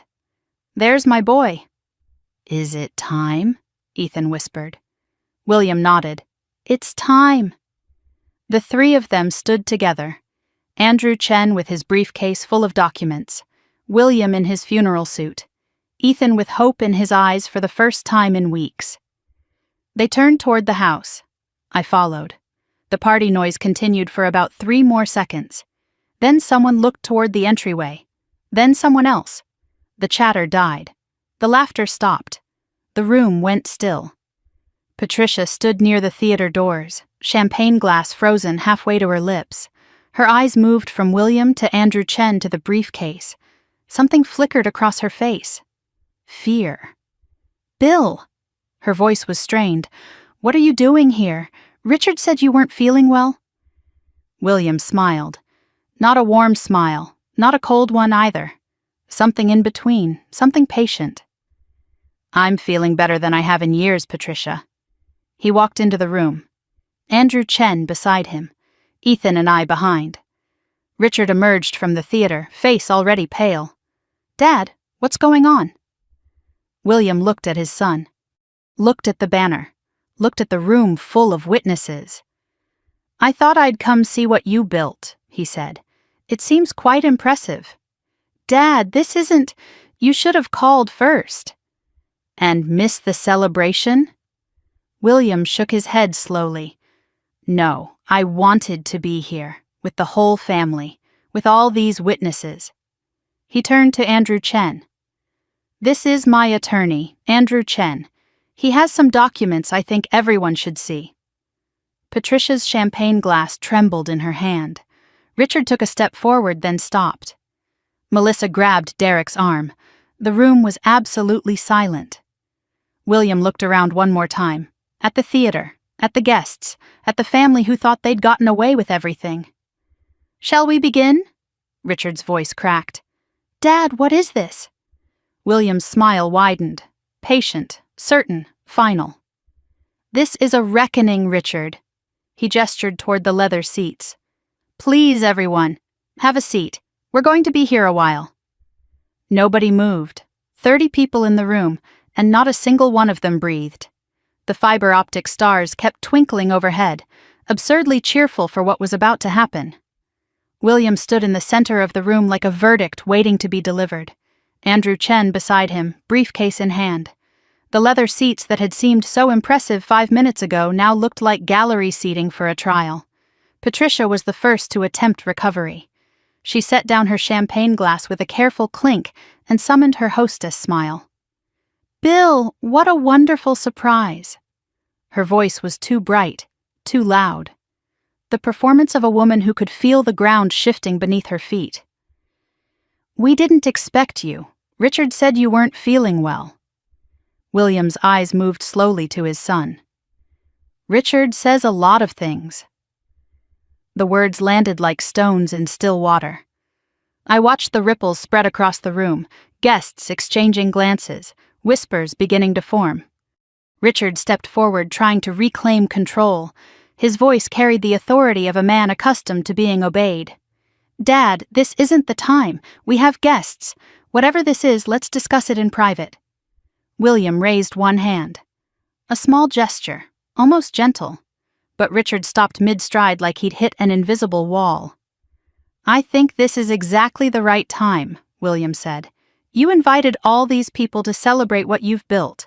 They deserve to know how you paid for it." Uncle Martin, standing near the back with his wife, muttered something I couldn't quite hear, but the tone was clear. "Something's wrong. I told you something was wrong." The whispers grew louder. 30 people realizing they'd walked into something they weren't meant to witness, but none of them moved toward the door. Drama was more compelling than good manners. William surveyed the room. His eyes moved across the leather seats, the massive screen, the fiber optic ceiling. He nodded once, like a doctor confirming a diagnosis he'd already suspected. "Quite a setup," he said. "Must have cost a fortune." Patricia's nervous laugh cut through the tension. "Well, it wasn't cheap, but the children deserve nice things." "Which children?" The question hung in the air. Patricia blinked. "Jaden, of course. It was built for Jaden." "And Ethan? What about Ethan?" William turned and looked at me. Then at Ethan, still holding my hand, still watching everything with those old eyes. "Ethan," William said gently, "would you like to tell everyone what used to be in this room?" The attention of 30 strangers swung toward my son like a spotlight. I felt him tense beside me. Felt him consider retreating into the smallness he'd been taught. Then he straightened his shoulders. "My piano," he said. His voice was quiet but clear. "The one from Great-Grandma Clara." The murmurs spread like fire through dry grass. "Piano? What piano? Clara's piano, the antique one?" Aunt Carol's voice rose above the others, sharp with dawning horror. "You had Clara's piano here, the Bosendorfer?" Patricia's mask cracked further. It was an 1893 Imperial Grand," William interrupted. His voice was calm, factual, devastating. "Custom-built, one of fewer than 50 in existence, worth considerably more than $97,000. But that's what they sold it for." Gasps rippled through the room. Mrs. Henderson, the neighbor, pressed a hand to her chest. "Sold it? You sold Clara's piano?" The judgment in her voice was immediate, absolute. Patricia's smile finally crumbled completely. "It was a family decision. No." William's single word silenced her. "It wasn't." He nodded to Andrew Chen. The attorney stepped forward, and the click of his briefcase latches was impossibly loud in the quiet room. "My name is Andrew Chen," he said. "I'm Mr. Collins's attorney. I'm here today to address a matter of trust law and property rights." Richard's face went from red to white in the span of 3 seconds. "Dad, what is this?" Andrew withdrew a folder from the briefcase. Thick, official, damning. "This is the Clara Collins Memorial Trust," he said, holding up the first document. "Established in 2017. It names one asset, a Bosendorfer Imperial Grand Piano, serial number 1893-42. He paused, letting the words sink in. "And one beneficiary, Ethan James Collins, minor child." The room went absolutely still. "This piano," Andrew continued, "was never a family asset. It was and remains property held in trust for Ethan. It could not be legally sold, transferred, or disposed of by anyone other than the trustee." He looked directly at Richard and Patricia. "Which was not either of you." Patricia's voice climbed into a register I'd never heard before. "We didn't know about any trust. Bill never told us. Nobody showed us any paperwork." William's expression didn't change. "Ignorance isn't a defense, Patricia, especially when you never bothered to ask." Richard tried a different approach. His voice shifted from defensive to placating. "Dad, this is clearly a misunderstanding. Everyone thought the piano was just sitting there. We made a practical decision for the family." "You made a decision to steal from your grandson." William's voice hardened for the first time. "Let's not pretend otherwise." Melissa pushed forward, Jaden cowering behind her. "This is ridiculous. The piano was just collecting dust. We did something useful with the money." Andrew Chen turned to her with the patience of someone who had heard every excuse. "Ma'am, selling trust property without authorization is a felony. Under state law, it's classified as conversion. In some jurisdictions, it's called theft." Melissa's mouth opened, closed, opened again. No sound came out. I watched the room transform. The guests who'd been praising the theater 5 minutes ago now looked at it with different eyes. The leather seats, the massive screen, the popcorn machine, the fiber optic stars, all of it purchased with a child's stolen inheritance. The admiration had curdled into something else entirely. Aunt Carol stepped forward, Clara's niece, a woman who had loved her aunt in ways Patricia never had. "You sold Clara's piano?" Her voice trembled with barely contained fury.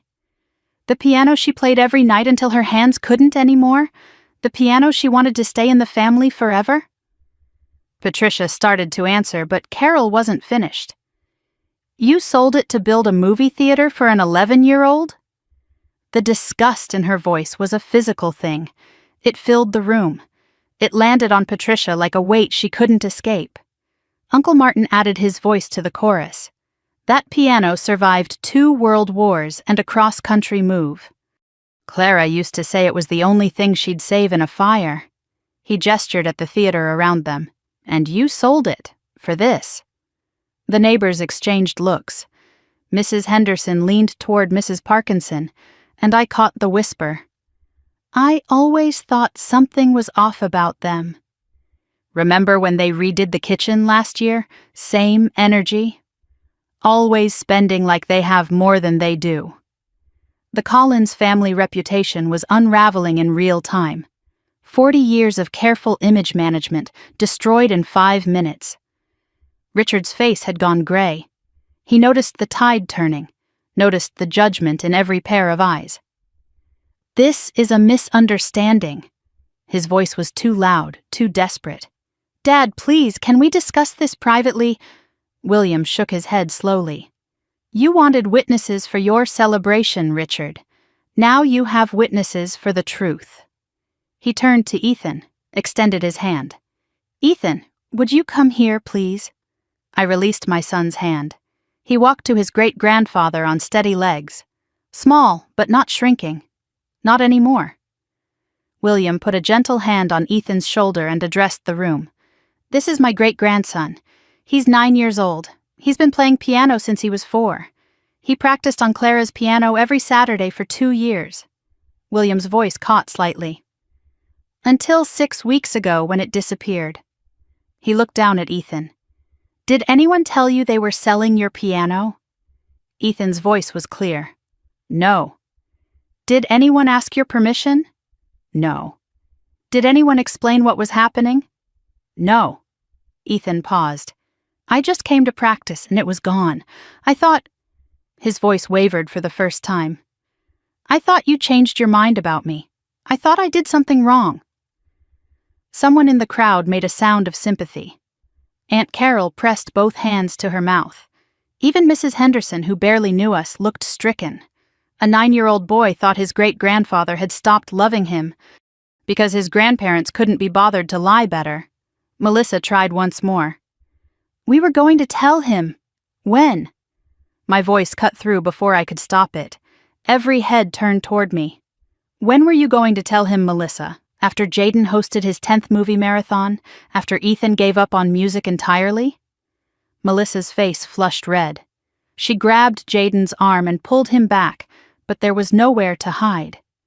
Andrew Chen stepped forward again, drawing attention back to the legal matter at hand. "To summarize the situation," he said, his tone as calm as a news anchor reporting a hurricane. "Richard and Patricia Collins sold property held in trust for a minor. They did so without legal authority and without disclosure. The proceeds, $97,000, were used for personal renovation of a property they do not own." Wait. I felt the words land differently than everyone else. "Do not own." Richard's head snapped up. Patricia went very still. Andrew continued as if he hadn't just dropped a bomb. "The purchaser of the piano has been notified that he acquired stolen property. He's cooperating with recovery efforts. The instrument has been located and secured. Ethan's head snapped up. My heart leaped. It will be returned to its rightful owner within the week. Ethan's breath caught. Not a sob, just relief, escaping in a rush. Richard found his voice. You can't do this. That money is gone. It's in the walls. We can't just give it back. He gestured wildly at the theater around them, as if the leather seats might support his case. Andrew remained unmoved. That's between you and the buyer, Mr. Collins. He's already retained his own attorney. I suspect you'll be hearing from them soon. Patricia sank onto one of the leather seats, the seats paid for with Ethan's inheritance. Her face had gone the color of ash. Bill, please. Her voice was barely a whisper. We're family. You can't do this to family. William looked at her for a long moment. I couldn't read his expression. It wasn't angry. It wasn't sad. It was something older, something that had been waiting decades to be released. You did this to family, Patricia. I'm simply making it visible. Derek, who had been silent through all of this, took a step away from his wife, a physical distance that spoke louder than any words. He caught my eye and shook his head slightly. I told them, his expression said. For what it's worth, I told them this was a bad idea. I remembered his text message from earlier in the week. He'd seen this coming, and now he was already choosing sides. Patricia looked around the room, at the neighbors backing toward the door, at the relatives who wouldn't meet her eyes, at her own husband, frozen in place, useless as always. Haven't you made your point? Her voice cracked. Can we stop this now, please? Richard rallied one last time. Yes, Dad. Message received. We made a mistake. We'll fix it. Now, can we please ask everyone to leave so we can discuss this as a family? His voice broke on the word family, like he'd just remembered what it was supposed to mean. William was quiet for a moment. He looked at his son, at his daughter-in-law, at the theater they'd built on a foundation of theft. Then he spoke. There's one more thing we need to discuss, before anyone leaves. The guests who had been edging toward the door stopped moving. Even I felt my breath catch, though I knew what was coming. The piano wasn't the only thing you assumed was yours. William's eyes swept the room, the walls, the ceiling, the floor beneath their feet. We should talk about this house. Richard's face went from gray to white to something that looked almost green. What about the house? William smiled, thin, patient, terrible. The house you've been living in for 40 years, the house you renovated without permission, the house that has never... He paused, letting the word hang, not once, in 4 decades belonged to you. The silence that followed was absolute. Patricia stood slowly, unsteady on her feet. What are you talking about? This is our house. We raised our children here. You gave it to us when we got married. William shook his head. I let you live here. That's not the same as giving it to you. Did you ever see a deed with your name on it, Patricia? Silence. Did you, Richard? In 40 years, did either of you ever actually look at the property records? More silence. Andrew Chen reached into his briefcase and withdrew a second document, older than the first, yellowed with age. This is the original deed for this property, purchased in 1978 by William and Clara Collins. Upon Clara's death, full ownership transferred to William. He looked up. It has never been transferred since. Richard's voice came out as a whisper. Dad, what are you saying? William looked around the room one final time, at the theater built with stolen money, at the guests who were already composing the stories they'd tell tomorrow, at the family that had taken everything and never once said thank you. I'm saying you built a movie theater in my house, with money stolen from my great-grandson. He turned to Andrew. Show them the eviction notice. Andrew Chen reached into the briefcase one final time. The room held its breath. Even the fiber optic stars seemed to stop twinkling. as if the universe itself was waiting to see what came next. He withdrew a single sheet of paper. Official letterhead, legal language, a date stamp in the corner. He held it the way a surgeon holds a scalpel. Precise, deliberate, about to cut deep. Richard took a step forward, hands raised like he could physically stop what was happening. Wait, just wait. Whatever that is, we can discuss it. In private. Dad, please, send everyone home first. His voice cracked on the word home. The irony hung in the air like smoke. William shook his head slowly. No, Richard. You made this a public celebration. You invited these people to admire what you built. They should know the foundation it stands on. He nodded to Andrew. Proceed. Andrew's voice was steady, professional, completely devoid of emotion. This is a formal notice to vacate, addressed to Richard Collins, Patricia Collins, Melissa Collins Warren, and Derek Warren. You have 60 days to vacate the property at this address. The property belongs to William Henry Collins. You are not and have never been legal owners or tenants with protected rights. Patricia made a sound. Not quite a scream, not quite a sob. Something between the two. The sound of a world collapsing inward. 60 days? Her voice climbed into a register I'd never heard before. You're giving us 60 days? William didn't flinch. I'm giving you more than you deserve. Patricia stood, unsteady, swaying slightly like the floor had shifted beneath her feet. Her carefully applied makeup couldn't hide the pallor spreading across her skin. Bill, you can't do this. The words tumbled out desperate and broken. This is my home. I raised my children here. I decorated every room. I planted the garden. I hosted Christmas dinners and birthday parties and— You lived here, William interrupted. His voice was flat, final. At my pleasure. That pleasure has ended. You're lying. Patricia spun toward the guests, desperate for allies who were no longer willing to be found. He's lying. He gave us this house. 40 years ago, when we got married, he gave it to us. William's expression didn't change. I never gave you anything. I let you stay. There's a difference. He paused. Show me a deed with your name on it, Patricia. Show me a single document proving ownership. She couldn't. There wasn't one. Aunt Carol spoke from somewhere behind me. Clara's niece. Her voice was cold with dawning understanding. I always wondered how they afforded this place.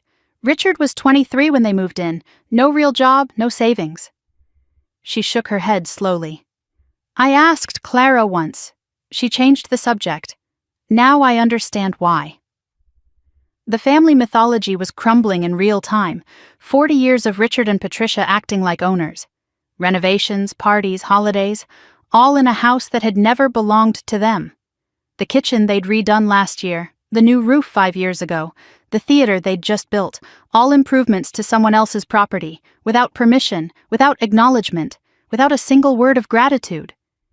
Patricia's desperation peaked. We have rights. We've lived here for 40 years. Squatters' rights, adverse possession, something. Andrew Chen responded with the patience of someone who had anticipated every argument. Those doctrines don't apply to permissive occupancy, Mrs. Collins. Mr. William Collins has documentation of verbal agreements, utility arrangements, and maintenance communications spanning 4 decades. You were guests who overstayed their welcome, nothing more. Richard grabbed his father's arm, not gently. Dad, think about what you're doing. You're destroying this family. William looked at the hand gripping his sleeve, then at his son's face. The desperation there, the fear, the complete absence of remorse. You destroyed it, Richard.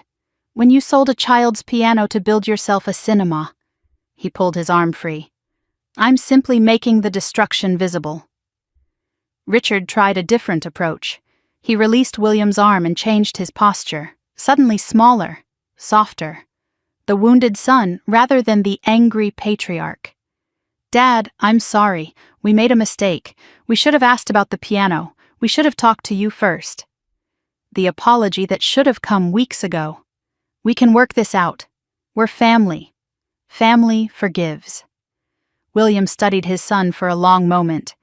You're sorry you got caught, Richard. You're sorry there are witnesses, but you're not sorry you did it. That's not true. If I hadn't found out, you'd be watching a movie right now, eating popcorn with your grandson, while my great-grandson practiced on a rented keyboard in a 2-bedroom apartment. William's voice hardened. Don't insult me by pretending this is about family. Uncle Martin stepped forward, William's younger brother, a man who had known Richard since birth. Richard, I've watched you your whole life.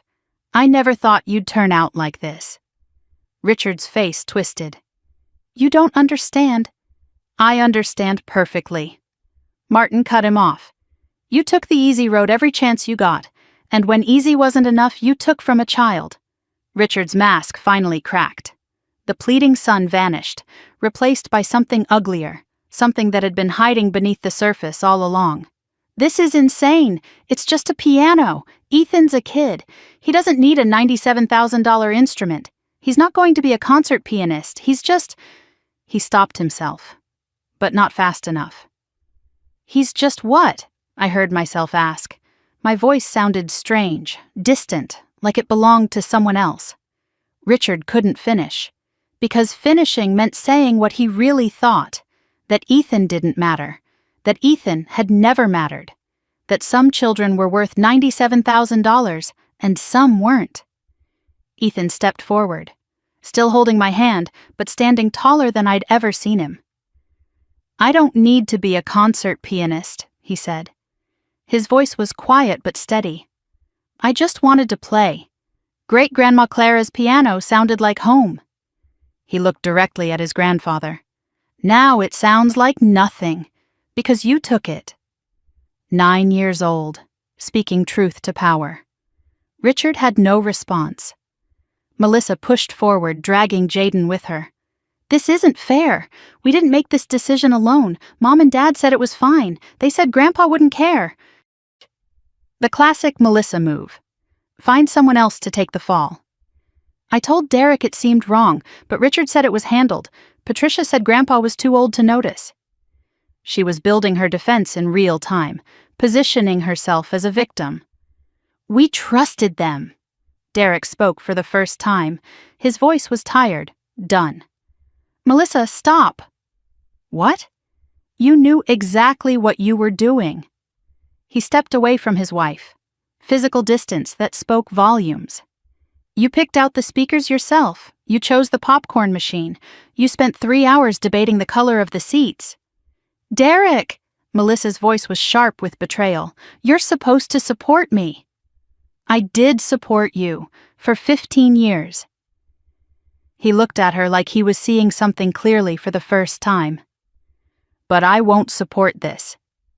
He turned to William. I'm sorry, sir. I should have stopped it. I told them it was wrong, but I didn't fight hard enough. He shook his head. That's on me. William nodded once, acknowledging without forgiving. Jaden, 11 years old and finally understanding that something terrible was happening, looked between his parents. Mom, did we steal Ethan's piano?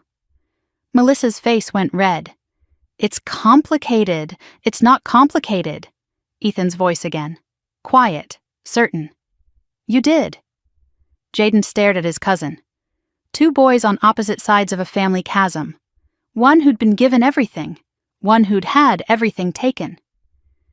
The guests began moving toward the door, the awkward shuffle of people who desperately wanted to be anywhere else. No one wanted to stay for the rest of this. But no one wanted to miss what happened next either. The Henderson family left first, faces carefully neutral. Then the Parkinsons. Then Richard's golf buddies, slipping out without goodbyes. Aunt Carol stopped in front of William. She took his weathered hand in both of hers. Clara would be proud of you, she said softly. She always worried about what would happen to her things. Now I know you kept your promise. She kissed his cheek and walked out. Uncle Martin paused by Richard. You were my favorite nephew once. I don't know who you are now. Richard said nothing. Martin left without looking back. Within 5 minutes, the room had emptied. Only family remained, the real family. William, me, Ethan, and the others. Richard, Patricia, Melissa, Derek, Jaden. 2 sides of the same blood. A generation of wrong facing a reckoning. The front door clicked shut on the last guest. The silence that followed was heavier than any argument. 30 witnesses to the Collins family's disgrace. By Monday, the whole neighborhood would know. By Friday, the whole town. Richard's reputation. Patricia's standing. Melissa's social circle. All of it. Gone with the closing of a door. William moved to the front of the theater. Standing where the massive screen still displayed the Collins Cinema logo. The logo that had cost thousands to design. The logo nobody would ever see again. "Now that we can speak privately," he said, "let me be clear about what happens next." Patricia made a small sound. Richard reached for her hand, but she pulled away. "The piano will be returned to Ethan within the week. Andrew has arranged secure storage until transport can be coordinated. It will not come back to this house." William looked at me. "It will go wherever Amanda and Ethan go." Ethan squeezed my hand. "The collector who purchased the piano wants his money back. $97,000. That is your debt, Richard. Yours and Patricia's. I suggest you find a way to pay it." Patricia's voice was barely audible. "We don't have that kind of money." "Then you'd better get creative." Richard tried again. "Dad, be reasonable." "I am being reasonable. Reason says you stole from a child. Reason says you owe restitution." William's voice could have cut glass. "Reason says actions have consequences." He paused. "Which brings us to the house." Patricia made another small sound, like an animal caught in a trap. "You have 60 days to find alternative housing. I will not extend that deadline." William gestured at the theater around them. "Every improvement you've made to this property belongs to me now, including this." Richard's voice was hoarse. "You can't be serious." "I've never been more serious in my life." "But where will we go?" "That's not my concern anymore." Melissa stepped forward, mascara running down her cheeks. "What about us? Derek and I live here too." "Then I suggest you start looking for an apartment." William's gaze moved to Derek. "Unless you've already made other arrangements." Derek's jaw tightened. He didn't answer. He didn't have to. "There is one condition," William continued. "If you leave peacefully, without contest, I won't pursue criminal charges for the piano." Hope flickered across Patricia's face. "But if you fight this, if you drag this into court, if you try to claim rights you don't have—" William nodded toward Andrew. "My attorney has a file that will bury you. Documentation, correspondence, bank records, everything needed to prove you knowingly sold trust property." Andrew patted his briefcase. "It's quite comprehensive." The fight went out of Richard all at once. His shoulders slumped. His face aged 10 years in 10 seconds. Patricia looked around the room. At the theater she'd been so proud of. At the house she'd treated as her own. At the life that was crumbling around her like ash. "Bill." Her voice was barely a whisper. "What about us? What happens to us?" William was quiet for a moment. When he spoke, his voice was softer, but no less final. "You have 60 days. I suggest you use them wisely." Ethan tugged my hand. I looked down at him. "Mom?" His voice was small but steady. "Can I ask Grandpa something?" I nodded. Ethan walked to his great-grandfather, past his grandparents who wouldn't meet his eyes, past his aunt who was crying into her hands, past his cousin who looked lost and scared, to the man who had kept his promises. "Grandpa?" "Yes, Ethan?"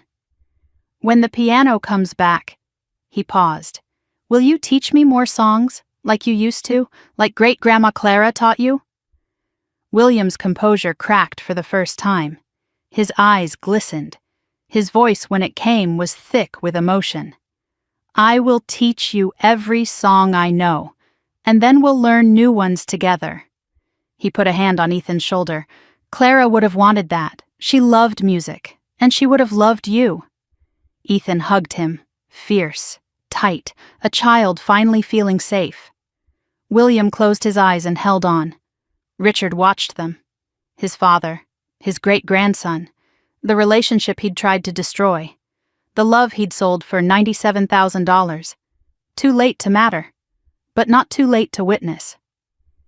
William released Ethan and stood slowly. He took my son's hand in his. "Amanda, let's go. We don't need to stay here anymore." I nodded, relief flooding through me. "Where are we going?" "My place, for now." He looked around the room one final time. "We have arrangements to discuss, about the future." We walked toward the door, past Richard, frozen in place, past Patricia, collapsed in a leather seat, past Melissa, mascara ruined, still trying to quiet Jaden's questions, past Derek, standing apart, already a stranger to his own family. At the threshold, I paused, turned back one last time. My mother looked up at me. Her eyes were red, pleading. "Amanda, please," her voice broke. "Talk to him. You're the only one he listens to. Please." I considered her face. The woman who had canceled Ethan's birthday for Jaden's soccer game, who had called my son not normal, who had sold his inheritance and built a cinema she would never have invited him to use. "No, Mom," I said quietly. "I'm done translating your failures into his forgiveness." I took Ethan's other hand. "Enjoy your 60 days." We walked out together, William, Ethan, and me. 3 generations leaving a house that had never been a home. The afternoon sun was warm on my face. The air smelled like cut grass and freedom. Behind us, I heard Patricia start to sob. I didn't look back. The morning after the reckoning, I woke to unfamiliar silence. Not the silence of my apartment, with its traffic noise and neighbors' television bleeding through thin walls. This was different, deeper. The silence of a place designed for rest. William had insisted we stay the night at his apartment in the senior community. "You're not going back to that apartment alone," he'd said.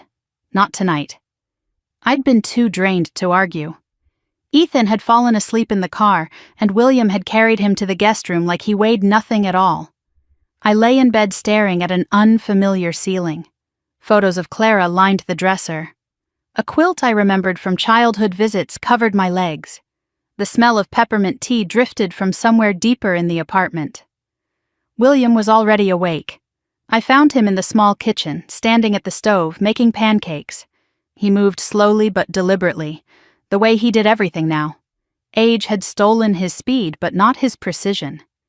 "Ethan's still sleeping," he said without turning around. "Let him rest.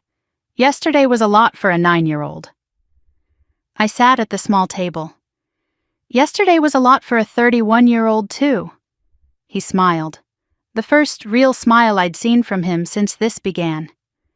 "Pancakes help," he said. "Clara always said so." We ate in comfortable silence. The kind of silence that doesn't need filling. The kind that exists between people who understand each other. When I finally checked my phone, I found 17 missed calls, 42 text messages, all from the same 3 numbers. Mom, Dad, Melissa. I didn't read a single one.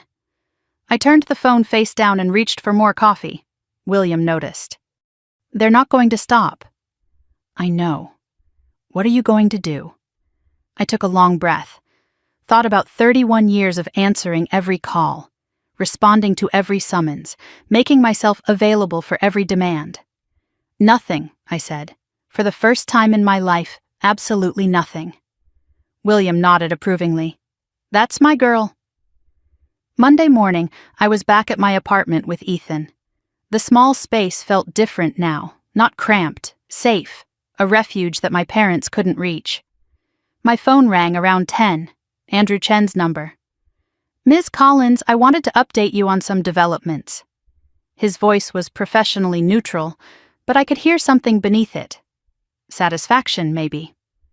"The collector who purchased the piano has been in contact. His name is Harold Whitmore. He's quite upset." "At us?" "At your parents. He paid $97,000 for what he believed was a legitimate sale. Learning that he purchased stolen property did not sit well with him. I could imagine. He's retained his own attorney. He's demanding full repayment within 30 days. 30 days? I did the math in my head. They don't have that kind of money. No, Andrew agreed. They don't. What happens if they can't pay?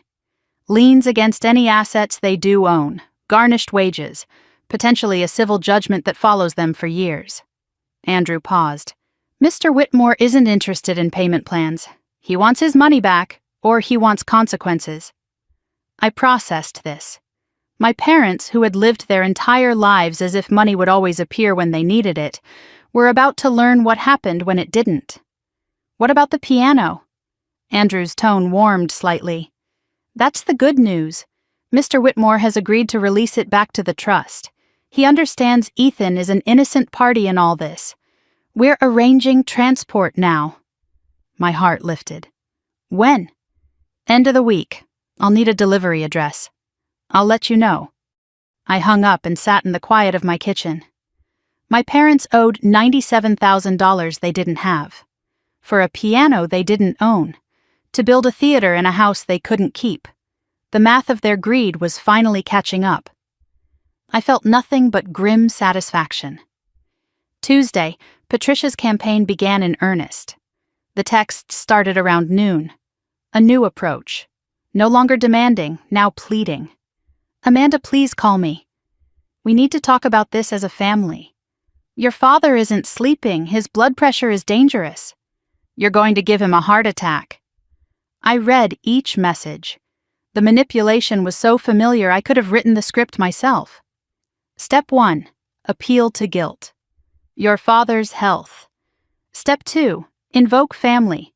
We need to talk as a family. Step 3. Make the victim responsible. You're going to give him a heart attack. 31 years of this. The same playbook, recycled endlessly. I listened to one voicemail. Just one. Patricia's voice was thick with tears, trembling with manufactured despair. How can you do this to us? We're your parents. Everything we did was for the family, for the children. You're tearing us apart over a piano. Over a piano, Amanda. I deleted it before she finished. That evening, Ethan noticed me staring at my phone. Mom, why do you keep looking at it like that? I set it down. Grandma's trying to talk to me. Are you going to answer? No. He thought about this for a moment, then nodded. Good. 9 years old and already wiser than I'd been at 30. I typed one message, the only one I would send. Do not contact me again. If you have legal matters to discuss, contact Andrew Chen. Then I blocked her number, and Richard's, and Melissa's. The silence that followed felt like breathing for the first time. That night, a knock at the door. My heart jumped. I looked through the peephole, already preparing for Patricia's face, but it wasn't her. Derek stood in the hallway. Alone, looking like he hadn't slept in days. Dark circles under his eyes, wrinkled shirt, and his wedding ring, I noticed, was conspicuously absent from his finger. I know I'm probably the last person you want to see, he said, but I need to talk to you. I hesitated, then opened the door. He sat on my second-hand couch like it might break beneath him. I want you to know I tried to stop them. His voice was tired, hollow. Not hard enough, obviously, but I tried. I know, you texted me. When they first talked about selling the piano, I said it was a terrible idea. Melissa laughed, said I was being dramatic. Richard told me it was none of my business. Patricia said I didn't understand how family worked.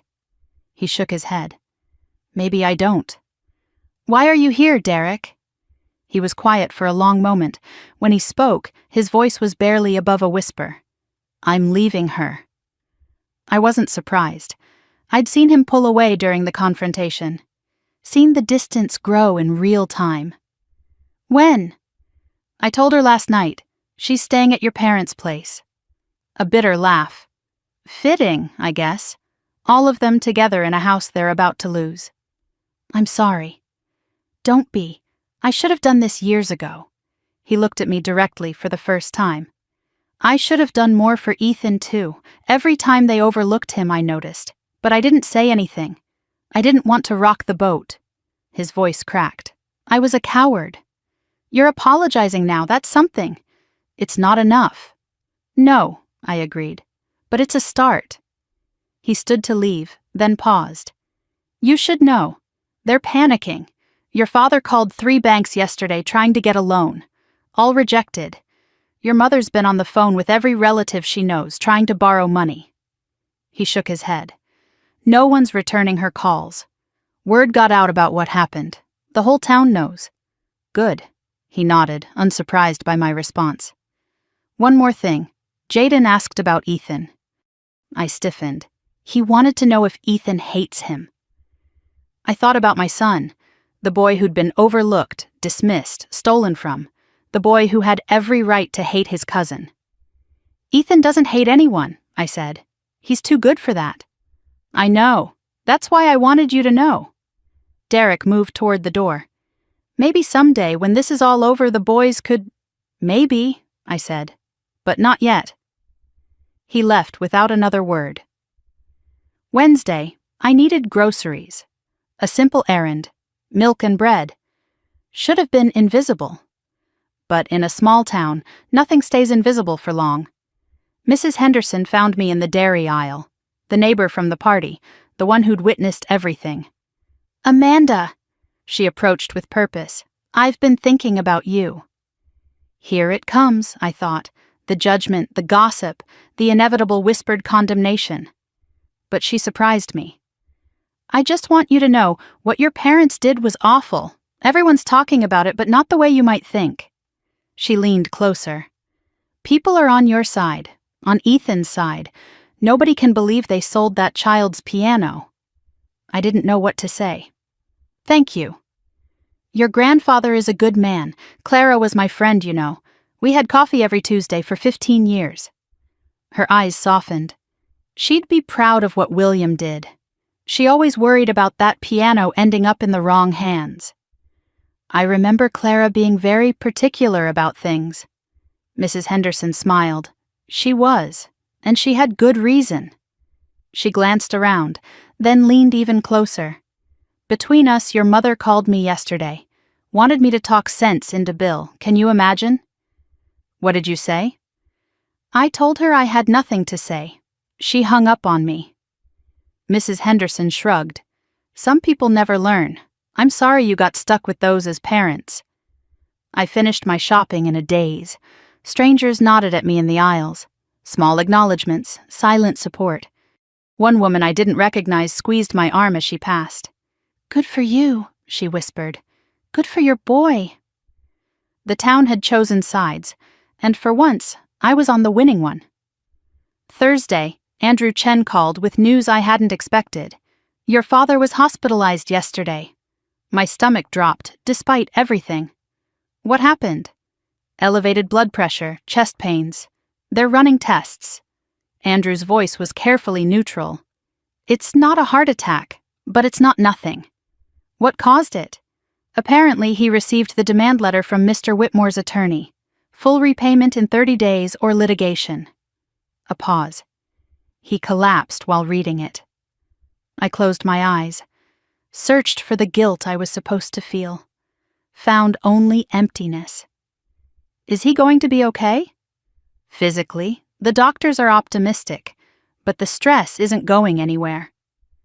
I thought about my father, the man who'd sold my son's inheritance without a second thought, who'd built a cinema while Ethan cried in an empty room, who'd told me I was being dramatic for caring about a child's broken heart. Now his own heart was paying the price. Karma, maybe, or just cause and effect. Should I visit him? Andrew was quiet for a moment. That's not a legal question, Ms. Collins.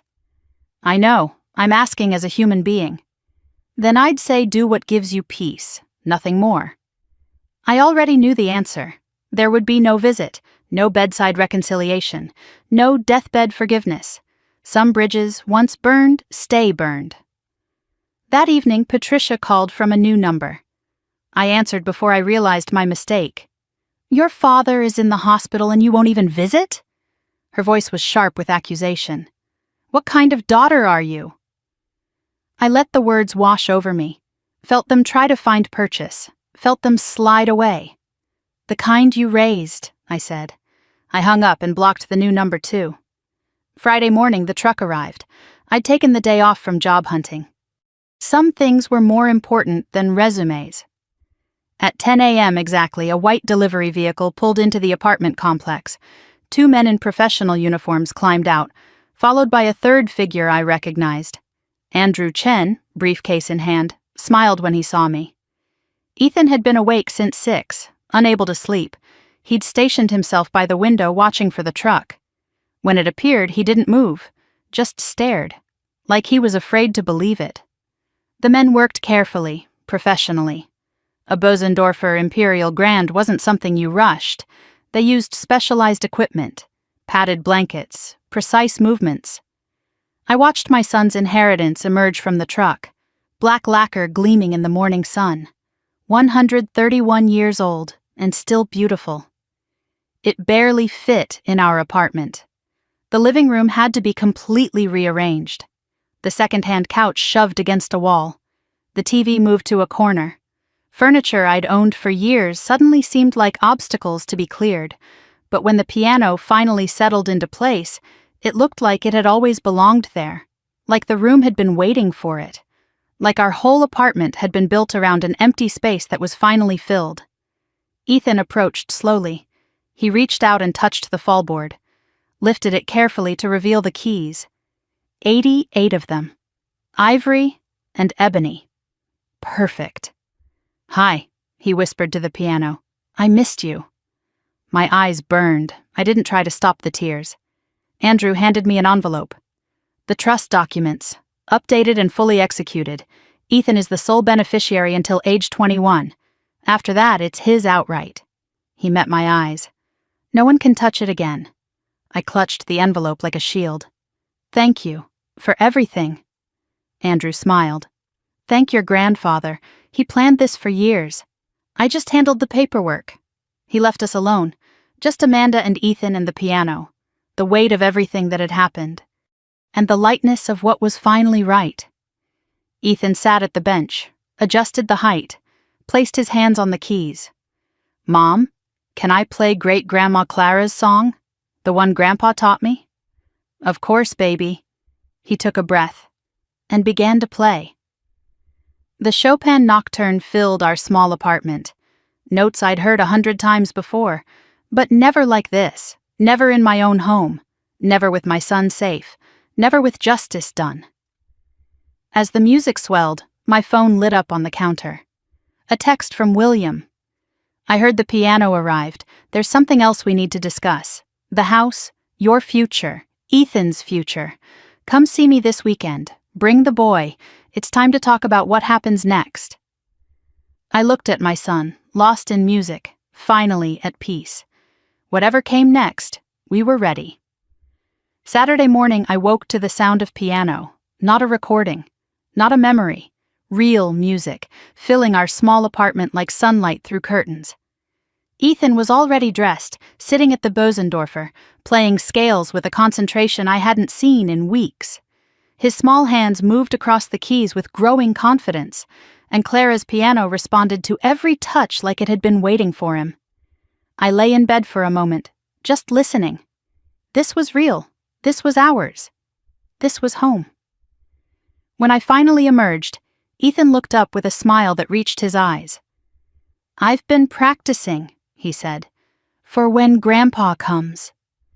William was arriving at noon. He'd called last night to confirm, said he was bringing something important, something he wanted us both to see.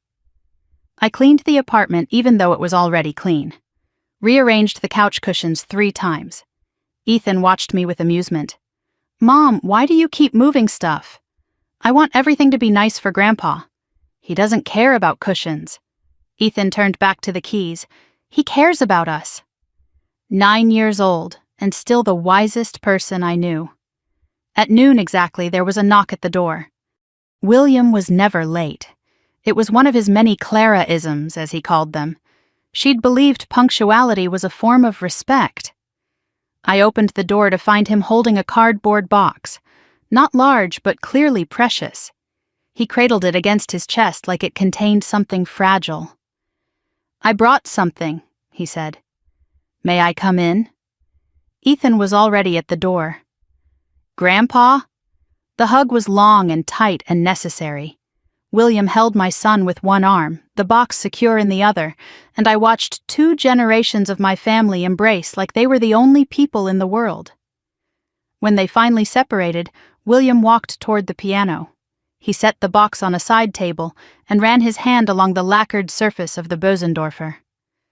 "Hello, old friend," he murmured. "It's been a while since I've seen you somewhere safe." He turned to me. "Thank you for giving it a home." "It was always Ethan's. We just didn't know how to fight for it." "You learned." His eyes were warm. "That's what matters." I noticed the box again. Old, worn at the corners. A name written on the side in faded marker. Clara's things. Whatever was in that box was part of today's conversation. I could wait. I'd learned patience. Ethan tugged at William's sleeve. "Grandpa, will you listen? I've been practicing. In my head mostly, while the piano was gone. But now I can really play." William settled into the second-hand armchair I'd positioned near the piano. It looked shabby next to the magnificent instrument, but he didn't seem to notice. "I've been waiting to hear this for weeks," he said. Ethan sat at the bench, adjusted his posture the way William had taught him, took a breath, and began to play.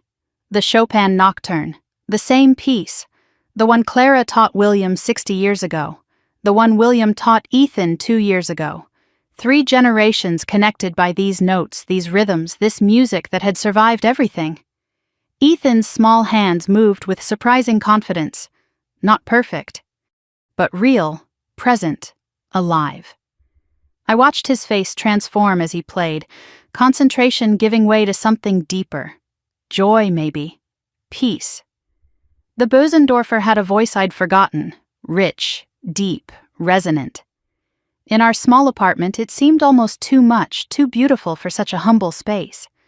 But then it settled into the walls, the furniture, the air itself, like it was teaching our home how to hold it.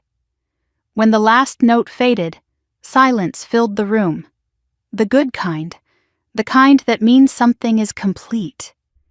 William's eyes were wet. "Clara would be so proud of you," he said. Ethan's voice was small. "You really think so?" "I know so. She's probably up there right now bragging to everyone who'll listen." Ethan laughed, bright, unguarded, healed. I pressed a hand to my chest. This was what I'd been fighting for, this exact moment. William wiped his eyes and reached for the cardboard box. "I brought this because I want you both to understand something. About Clara, about the piano, about what family is supposed to mean." He opened the flaps carefully, revealing contents I couldn't quite see from where I stood. "These are things I've never shown anyone, not even your grandmother, Amanda, not even Richard." He looked at me, then at Ethan. "It's time you knew the whole story." He reached into the box and withdrew a black and white photograph. A young woman at a piano.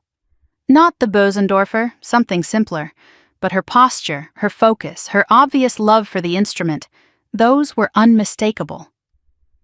"This was Clara in 1950, William said. She was 17. Her family didn't have money for lessons, so she taught herself. By the time I met her, she played better than anyone I'd ever heard." He handed the photo to Ethan, who studied it with reverence. "I fell in love with her while she played," William continued. "I was too nervous to talk to her at parties. But when she sat at a piano, I could listen for hours. She noticed eventually. Said I was the only one who really heard her." Another photograph emerged from the box. William and Clara on their wedding day, standing beside the Bösendorfer, young and hopeful and completely unaware of what their family would become. Her parents couldn't afford a dowry, so her grandmother sold everything she had, jewelry, furniture, even her own piano. William's voice grew thick. And she bought this, an 1893 Imperial Grand. Said Clara deserved an instrument worthy of her gift. Ethan traced the edge of the photograph with his finger. It's the same piano. The same one you're sitting at right now. William smiled. 131 years old. Survived 2 world wars and a cross-country move. Survived your grandparents, too. He was quiet for a moment. When he spoke again, his voice was softer. When Clara's grandmother died, Clara made me promise. The piano would only go to someone who would love it, really love it, not keep it as decoration, not sell it for profit. Someone who would hear it the way I heard Clara. Did you know who that would be? Ethan asked. Not for years. I watched. I waited. Your father never showed interest. William glanced at me. Patricia wanted us to sell it early on, said it was wasted space. Of course she had. Then Ethan was born, William continued, and then this one came along. He ruffled Ethan's hair. 3 years old, first time at our house. Clara had passed by then, but the piano was still there. I remember, Ethan said quietly. Sort of. You walked right up to it, pressed one key, and listened. William's eyes grew distant. Most children bang on the keys, make noise, but you listened, waited for the note to fade completely before pressing another. He looked at my son with something like wonder. That's when I knew. Clara would have chosen you too. Ethan looked up from the wedding photograph. Grandpa? Was great-grandma Clara like me? William tilted his head. What do you mean? Was she quiet? Did people not notice her? William's expression shifted. Something between sadness and recognition. Yes, Ethan. She was exactly like you, quiet, overlooked. People underestimated her because she didn't make noise. He reached over and squeezed Ethan's shoulder. And just like you, she deserved to be heard. He reached into the box again and withdrew a bundle of envelopes tied with ribbon. Old paper, faded ink, Clara's handwriting on each one. She wrote me letters, even after we were married. She said some things were easier to write than say. He selected one envelope carefully. I'd like to read one to you, if that's okay. Ethan and I both nodded. William unfolded the letter, yellowed with age, fragile as memory. He cleared his throat and began to read. My dearest William, some days I worry that the piano will outlive everyone who understands it, that someday it will end up in the home of people who see only its price, not its soul. But then I watch you listen when I play, and I remember. There will always be someone who hears. Our job is to make sure the piano finds them. Promise me you'll protect it. Promise me you'll wait. The right person will come. You'll know them when you see them.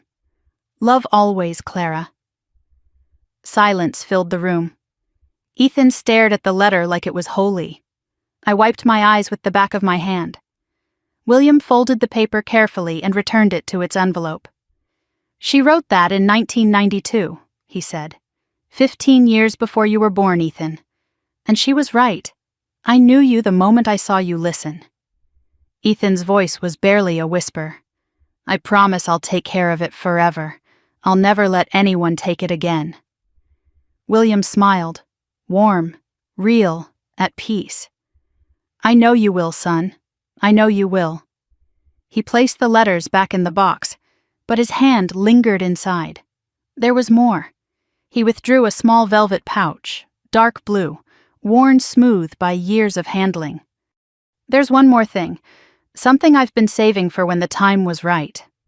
He opened the pouch and tipped its contents into his palm, a small photograph and a key. Not a modern key, antique, brass, ornate. Do you know what this is? He asked Ethan. Ethan leaned forward. Is it for the piano? Smart boy. This is the original key to the Bosendorfer. It locks the fall board, protects the keys from dust and damage. William turned the key in his fingers. Clara's grandmother gave it to her on her wedding day. Clara gave it to me when she died. He placed the key in Ethan's palm. And now I'm giving it to you. Ethan held it like it might shatter. But what if I lose it? You won't, William's voice was firm. You know its value now. Not the money, the meaning. That's what makes you different from them. He handed me the photograph from the pouch. A young Clara, maybe 20, sitting at the Bösendorfer. Her face turned toward the camera, smiling like she had a secret. I took that on our first anniversary, William said. I want you to keep it. Somewhere you can see it. So Ethan always knows who loved that piano first. I clutched the photograph to my chest. I'll frame it. Put it right beside the piano. Clara can watch over him while he plays. William's voice cracked slightly. She'd like that. She always said music needed witnesses. Ethan examined the key, then walked to the piano. He found the small lock on the fallboard, inserted the key and turned it carefully. Click. The fallboard locked. There, he said quietly. Now it's safe. He unlocked it again, lifted the cover, touched the keys. And now it's ready. We sat together after that, tea cooling in our cups, Ethan playing softly in the background. William's expression shifted from warm to serious. There's something else we need to discuss, about the future. I set down my cup. The house? He nodded. The house now belongs to me, legally, officially. And Richard and Patricia have to leave in 6 weeks. He paused. But that raises a question. What happens to the house after? After? I'm 72, Amanda. Healthy but realistic. That house has been in my family for almost 50 years. Clara and I raised our children there. It holds memories, good and bad. He looked around my small apartment. I don't want it sold to strangers. I don't want it lost. What do you want to happen to it? He looked at me steadily. I want it to stay in the family, the real family. I want it protected the way the piano was protected, and I want you to be part of that protection. I felt the weight of what he was asking. Me? I'd like to put the house in a trust. Like I did with the piano, you would be the beneficiary, Ethan after you. It would be yours to live in, to care for, to pass on. He paused, but protected from certain people. From Richard, from Patricia, from anyone who might try to take it. I stood and walked to the window, looked out at the apartment complex parking lot. The view I'd had for 5 years, small cars, cracked asphalt, a dumpster that was never emptied on time. It was fine, it was safe, but it wasn't home. Behind me, Ethan's playing continued, Clara's nocturne, 3 generations of music in a room too small to hold it. If I accept, I said slowly, what happens to you? William smiled. I was hoping you'd ask. I'd like to come with you, if you'll have me. Live in the house I built with Clara. Watch my great-grandson play her piano. Spend whatever years I have left with the family that matters. My eyes burned. Of course we'll have you. This is what Ethan needs. This is what I need. A real family, in a real home. William stood and crossed to me, took my hands in his. Then it settled. Ethan's playing stopped. He turned on the bench. What settled? I looked at William. He nodded. How do you feel about moving? I asked my son. His eyes widened. Moving where? To Grandpa's house, all 3 of us, together. The smile that spread across Ethan's face was answer enough. When? He asked. 6 weeks, after your other grandparents leave. And Grandpa will live with us and teach me more songs? Every day, William said, as many as you can stand. I can stand a lot. William laughed, a real laugh, young-sounding despite his years. As he gathered his things to leave, he paused at the door. 6 more weeks, then everything changes. He looked at me. Can you hold on that long? I thought about everything we'd survived, the betrayal, the theft, the confrontation, the aftermath. We've held on this long, 6 weeks is nothing. He nodded, satisfied. Then his expression grew serious. Just remember, the hard part isn't over. Your parents won't leave quietly. They'll try everything to change my mind. Let them try. William studied my face. Whatever he saw there seemed to satisfy him. That's exactly what Clara would have said. He left, and Ethan returned to the piano. I stood at the window watching William's car pull away. Behind me, Clara's nocturne began again. The music that had survived everything. The music that would survive everything still to come. 6 more weeks. And then, finally, home. Day 60. I woke before the alarm, before the sun, before anything in the world had permission to move. My first thought was today. My second thought was finally. I lay in bed listening to the sounds of my apartment for the last time. The hum of the old refrigerator, traffic noise from the street below, a neighbor's television bleeding through thin walls. Sounds I wouldn't miss, but sounds I would remember. The apartment had transformed over the past week. Boxes stacked against every wall, second-hand furniture donated or sold. Only essentials remained. Mattresses on the floor, the coffee pot, Ethan's backpack by the door, and the piano.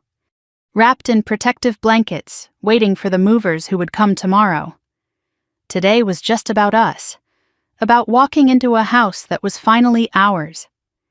Ethan appeared in my doorway, already dressed. His good shirt, clean pants, hair combed without being asked. "Today's the day," he said. "Today's the day." He looked around the bare apartment. "Are you sad to leave?" I considered the question. 5 years in this space. 5 years of making do. 5 years of telling myself it was enough. "No," I said. "But it feels strange. This was where we lived for a long time." "It was where we lived," Ethan corrected gently. "Home is different." I smiled. "When did you get so smart?" "Grandpa says wisdom skips a generation," he grinned. I think he was insulting someone, but I'm not sure who. My phone buzzed. Andrew Chen's name on the screen. "The property is clear," he said when I answered. "They vacated last night." My heart hammered. "Any issues?" "A few. Nothing that changes your timeline. They tried to take some items that weren't theirs. Furniture William bought decades ago. Appliances that came with the house. We had to clarify ownership." "How did they take that?" "About as well as you'd expect." Patricia argued, cried, threatened. Your father went silent. Melissa and Derek loaded a separate truck. He paused. "They weren't speaking to each other, or to your parents." The family had fractured completely. I felt nothing. "Where did they go?" "Your parents found a 2-bedroom rental across town. First and last month's rent came from your father's retirement account. It was the only money they could access." Another pause. "Melissa and Derek are in separate apartments. The divorce was filed last week." I absorbed this. The empire my parents had built on borrowed foundations collapsed in 60 days. "What condition is the house in?" "Livable, but not pristine. They weren't gentle. Some holes in the walls where they removed fixtures, scuff marks." "Minor damage." Andrew's voice remained neutral. "Nothing structural, mostly spite. William has contractors scheduled for next week." "And the theater?" "Still intact. The equipment was too integrated to remove without destruction. The screen, speakers, seats, all still there." He cleared his throat. "William said you'd know what to do with it." I did know. I'd been thinking about it for weeks. "One more thing," Andrew said. "Patricia left a letter, addressed to you. It was on the kitchen counter." My stomach tightened. "What does it say?" "I didn't read it. Would you like me to?" "No, I'll handle it myself." I wasn't afraid of my mother's words anymore, but I wasn't eager to hear them either. At noon, Ethan and I arrived at Andrew's office. William was already there, sitting in the waiting room. He looked tired but peaceful, the look of a man who had finally set down a weight he'd been carrying for decades. "Are you ready?" he asked. "More than ready." Andrew produced a set of keys, 3 of them, on a simple ring. Front door, back door, garage. The property is officially in the Clara Collins Family Trust. Amanda Collins is named as primary beneficiary and resident trustee. Ethan Collins is the successor beneficiary. He met my eyes. "No one else has any legal claim. Ever." I took the keys. They were heavier than I expected. Or maybe that was just the weight of what they represented. Andrew also handed me an envelope, Patricia's handwriting on the front. Just my name, no dear, no love. You don't have to read it, William said gently. I know, but I will. I opened it right there, in Andrew's office, witness to whatever poison my mother had left behind. Her words were exactly what I expected. I hope you're satisfied now. You've destroyed this family over a piano. Your father's health is ruined. I can't sleep. Melissa won't speak to us. Everything we built, 40 years of family, gone. And for what? So you could feel important for once? You were always jealous of Melissa, always resentful. Now everyone can see it. I don't know how you live with yourself. But I suppose that's your problem now. No signature. No love, Mom. Just bitterness, preserved on paper. I read it twice, then folded it carefully and returned it to the envelope. Well? William asked. She still doesn't understand. She never will. That's not my responsibility anymore. I handed the letter to Andrew. File this, for the record. Proof of who she really is if anyone ever needs it. Ethan had been watching silently. Mom, what did Grandma say? I knelt to his level. She said goodbye, in her own way. Was it mean? It was honest, for the first time, maybe ever. He thought about this. That's something, I guess. That's exactly right. The drive to the house felt different than all the times before. I wasn't visiting, wasn't seeking approval, wasn't bracing myself for disappointment. I was coming home. The neighborhood looked the same, neat lawns, mature trees, quiet streets where children used to play. But everything felt different. Because I was different. We pulled into the driveway. The house looked smaller than I remembered, or maybe I'd just grown. No construction trucks, no party decorations, no cars lining the street, just a house. My house. Our house. Ethan pressed his face to the window. It's big. Big enough for 3 generations, William said from the back seat. We walked to the front door together. I held the keys. My hand trembled slightly. You should do it, I said to William. This was your home first, he shook his head. It was Clara's home, then ours. Now it's yours. He gestured toward the door. You should be the one to open it. The key slid in smoothly. The lock clicked. The door swung open. Inside, empty rooms, bare walls. The smell of fresh paint where the contractors had already started repairs. But beneath the emptiness, the bones of the house remained. Strong, steady, waiting. Ethan rushed past us, exploring like a scout in new territory. This one can be my room. Look at the backyard. Where's the music room going to be? His voice echoed in the empty spaces. Not lonely echoes, excited ones. I walked slowly through the house, past the kitchen where my mother had ruled, past the living room where I'd never felt welcome, past the hallway with family photos that had never included Ethan. I stopped at the door to the home theater. It was closed. I put my hand on the knob but didn't turn it. What are you going to do with it? William asked from behind me. I have an idea, but I want Ethan to decide. I turned to face him. It was his piano that paid for it. His choice what happens next. Ethan appeared at my side, drawn by the conversation. There's something I want to show you, I said. Something we need to talk about. I opened the door. The home theater was exactly as I remembered. Leather seats in deep burgundy, massive screen covering the far wall, fiber optic stars twinkling overhead. The Collins Cinema banner still hanging, though someone had torn one corner. $97,000 of stolen inheritance.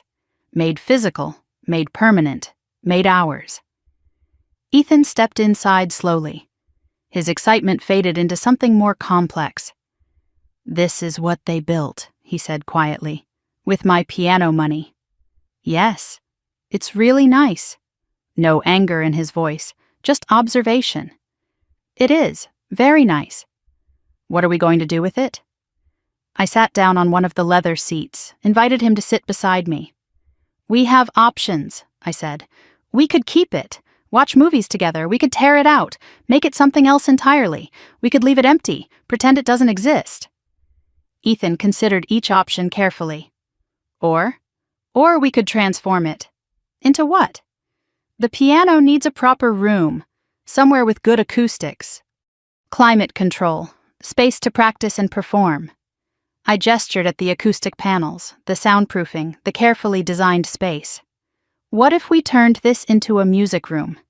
Keep the good parts, replace the screen with windows, make it Clara's room. Ethan's eyes widened. We could do that? We can do anything we want. It's our house now. He stood and walked to the center of the room, turned in a slow circle, seeing it differently.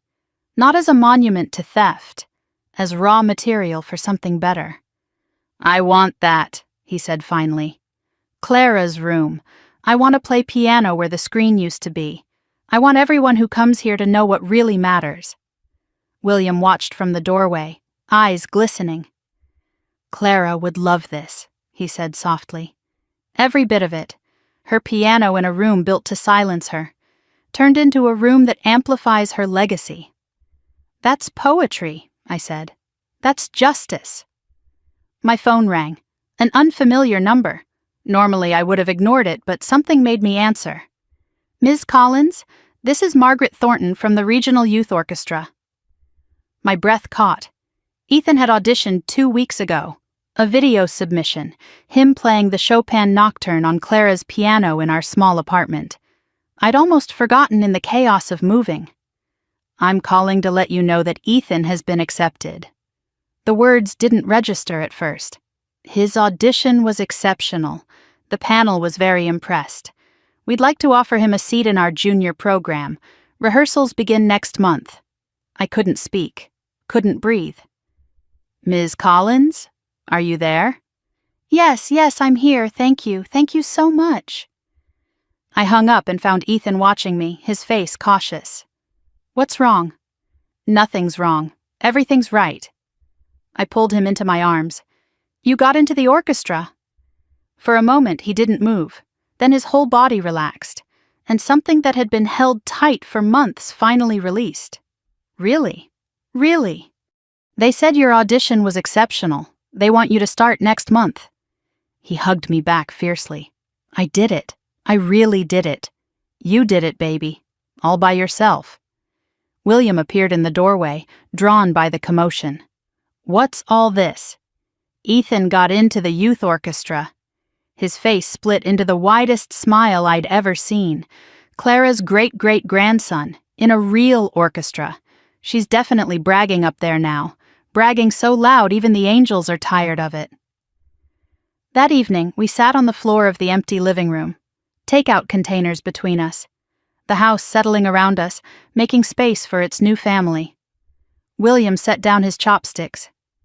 "There's something I've been meaning to ask. I mentioned it before, but things were uncertain then.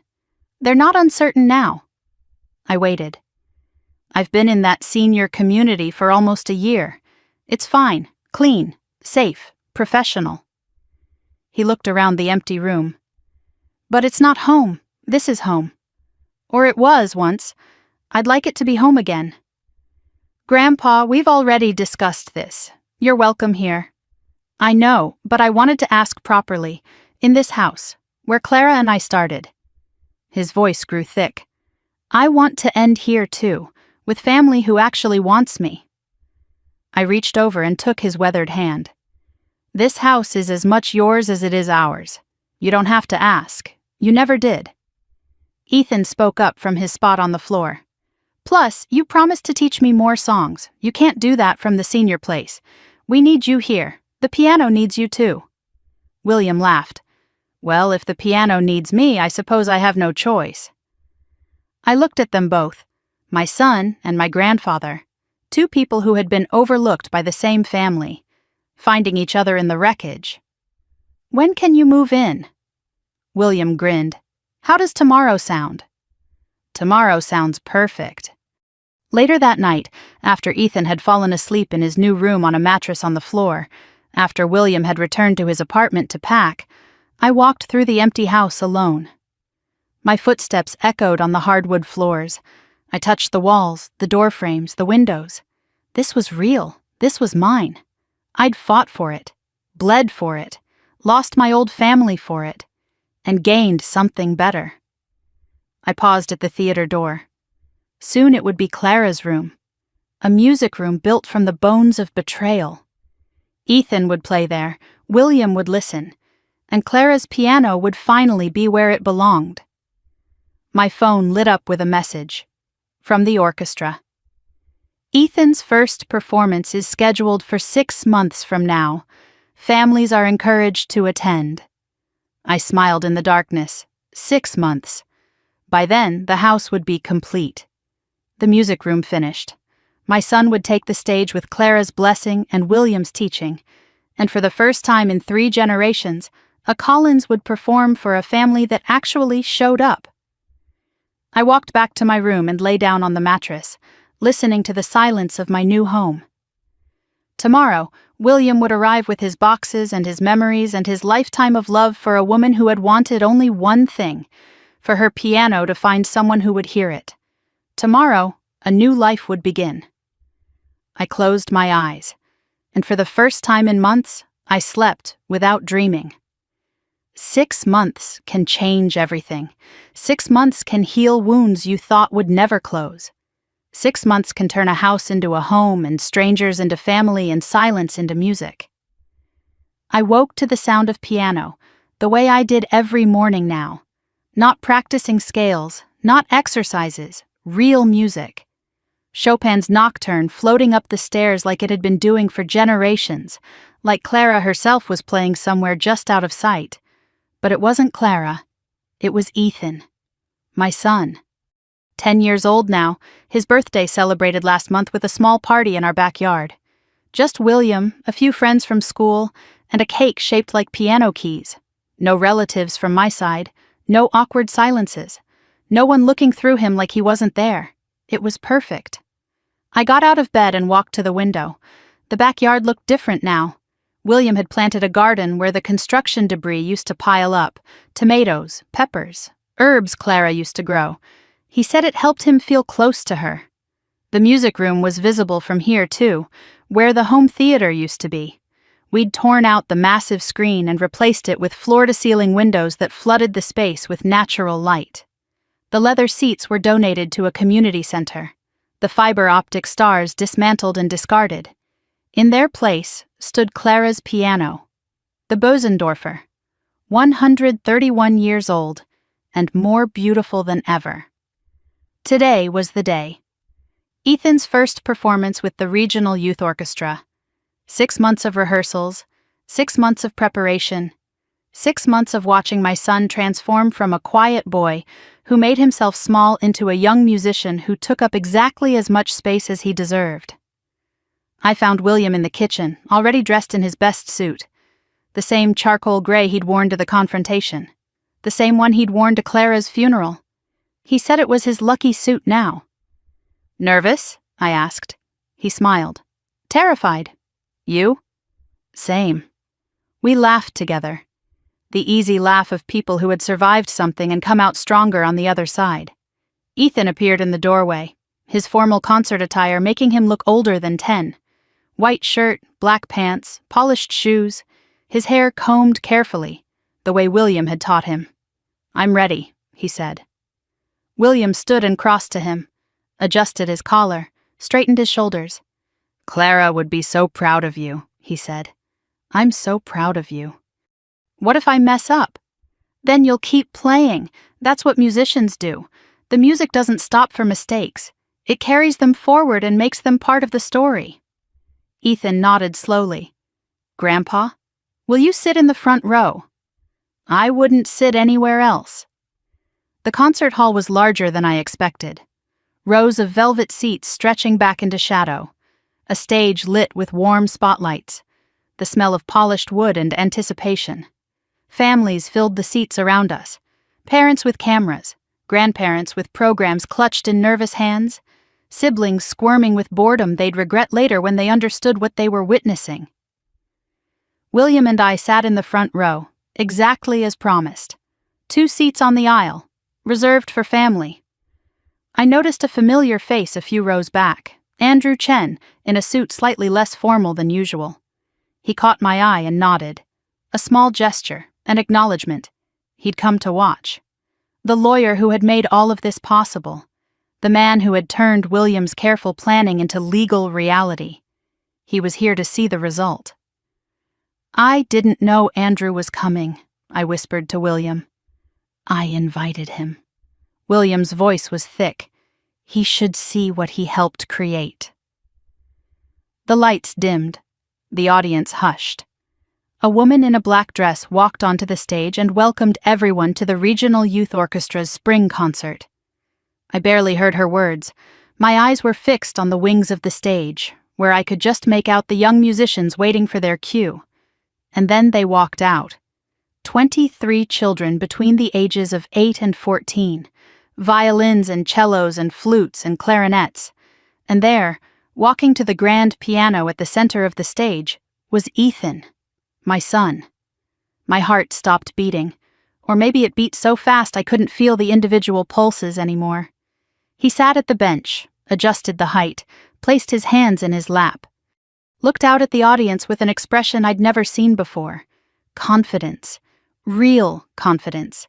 Not the performance of it, the thing itself. The conductor raised her baton. The music began. Ethan's solo came in the third piece. An arrangement of Chopin's Nocturne, the same piece Clara had taught William, the same piece William had taught Ethan. The piece that had traveled through 4 generations of our family like a river finding its way to the sea. When his fingers touched the keys, I stopped breathing. The notes filled the concert hall, rich and deep and resonant. The same notes I'd heard 1,000 times in our living room, in our small apartment, in my parents' house before everything fell apart. But different now, amplified by the space, witnessed by hundreds of strangers who had no idea what this music meant. Beside me, William wept silently, tears streaming down his weathered face. His hand found mine and squeezed. I wept too, couldn't help it, didn't try to stop it. This was my son. The boy who had learned to be small. The boy who had blamed himself for being robbed. The boy who had whispered, "Did Grandpa change his mind in an empty room where his piano used to be?" That boy was gone. In his place sat a young musician, playing his great-great-grandmother's piece on a stage in front of people who had actually shown up, playing with confidence and joy and the absolute certainty that he belonged there. When the piece ended, the applause was immediate, enthusiastic, real. Ethan stood and bowed.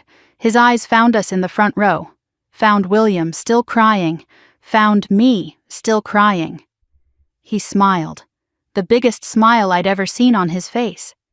And then he did something unexpected. He walked to the microphone at the edge of the stage. The conductor looked surprised, but didn't stop him. "I want to thank someone," Ethan said. His voice was clear and steady. "My great-grandfather William, he taught me this piece, and he taught me something else too." The audience was silent, waiting. "He taught me that family isn't about blood, it's about who shows up, who listens, who fights for you when you can't fight for yourself." I pressed my hand to my mouth. This piece was written by Chopin, but in my family we call it Clara's song, because my great-great-grandmother played it every night for 60 years, and now I get to play it too. Ethan looked directly at William. "Thank you, Grandpa, for everything." The applause that followed was thunderous. Standing ovation. From strangers who had just learned something true about love and family and what it means to show up. William stood too, raised his hand to his great-grandson. A salute between generations. I stood beside him, crying too hard to clap, but clapping anyway. After the concert, we found Ethan backstage. He was surrounded by other young musicians, all of them buzzing with post-performance energy. But when he saw us, he broke away and ran. I caught him in my arms and held him tight. "You were amazing," I said into his hair. "So amazing." "I didn't mess up, not once." "You were perfect," William joined the embrace. 3 generations holding each other in the wings of a concert hall, surrounded by music stands and instrument cases and the lingering echo of Chopin. Andrew Chen appeared at the edge of our circle. Ethan looked up and recognized him. "Mr. Chen, you came!" I wouldn't have missed it. Andrew's usual professional reserve had cracked slightly. He looked almost moved. "That was beautiful, Ethan. Truly. Thank you for helping get my piano back." "Thank your grandfather. I just did the paperwork." William shook Andrew's hand. "Stay for dinner? Amanda's cooking." Andrew hesitated, then smiled. "I'd like that." We drove home as the sun was setting, golden light streaming through the windows. Ethan in the back seat, still in his concert clothes, humming the nocturne under his breath. When we pulled into the driveway, I noticed something in the mailbox. An envelope, cream-colored, familiar handwriting. Patricia. I pulled it out and looked at it for a long moment. My mother's handwriting, my name on the front. No return address, but I knew. "What is it?" William asked. "A card, from my mother." "Are you going to open it?" I thought about it. Turned the envelope over in my hands. Felt the weight of whatever words she'd chosen to send. Then I walked to the trash can by the garage and dropped it in. Unopened, unread, irrelevant. "Some messages don't need to be received," I said. William nodded slowly. "Clara would approve." Inside, the house was warm and welcoming. The smell of the meal I'd prepared earlier, keeping warm in the oven. Flowers on the table, photos on the walls, photos of Ethan at his recitals, photos of William and Clara on their wedding day, photos of a family that had chosen each other. We ate together. Amanda, Ethan, William, and Andrew Chen. An unlikely group bound by circumstance and choice, and the belief that justice sometimes actually arrives. After dinner, Ethan asked to be excused. He walked to the music room, to Clara's room, and sat at the piano. The evening light streamed through the floor-to-ceiling windows. It caught the black lacquer of the Bösendorfer and made it glow. He began to play. Not the nocturne, something new. Something I didn't recognize. "What is that?" I asked William. His eyes were soft. "Something he's been working on, his own composition." "He wrote it?"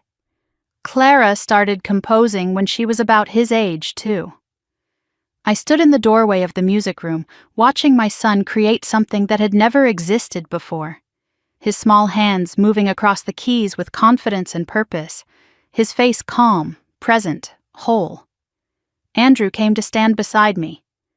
"You did a good thing," he said quietly, "fighting for him." "I should have done it sooner.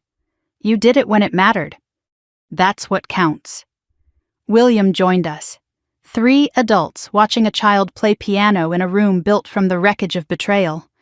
A room that had been designed to silence and suppress, transformed into a space for creation and joy. "What happens now?" I asked. William smiled. "Now we live. That's all any of us can do. Live and love and show up for the people who matter." Ethan's composition swelled and softened and found its ending. He lifted his hands from the keys and turned to look at us. "Mom, can I invite my friends to hear me play sometime? Like here, in Clara's room?" I thought about all the times he'd asked permission just to exist. All the times he'd made himself small to avoid causing trouble. All the times he'd assumed his needs were less important than everyone else's comfort. "You can invite anyone you want," I said. "You can invite the whole world if you want." He smiled. That bright, unguarded smile I'd seen for the first time at the concert. "Maybe not the whole world, but maybe a few people." "That sounds perfect." The sun finished setting. The music room glowed with the last light of the day. And somewhere, I was certain, Clara was listening. I walked into the room and sat beside my son on the piano bench. William lowered himself into the chair we'd placed near the window, the chair where he sat every evening to listen. "Play me something," I said to Ethan. "What do you want to hear?" "Anything, everything, whatever you want to play." His fingers found the keys again. A new melody, something soft and hopeful and entirely his own. I closed my eyes and listened. This was what I'd been fighting for. Not the piano, though the piano mattered. Not the house, though the house was finally home. Not even justice, though justice had been served. I'd been fighting for this moment. For my son to play without fear. For my grandfather to listen without grief. For a family that showed up, that listened, that fought for each other when it mattered. Some people never understand what family is supposed to mean. My parents never did.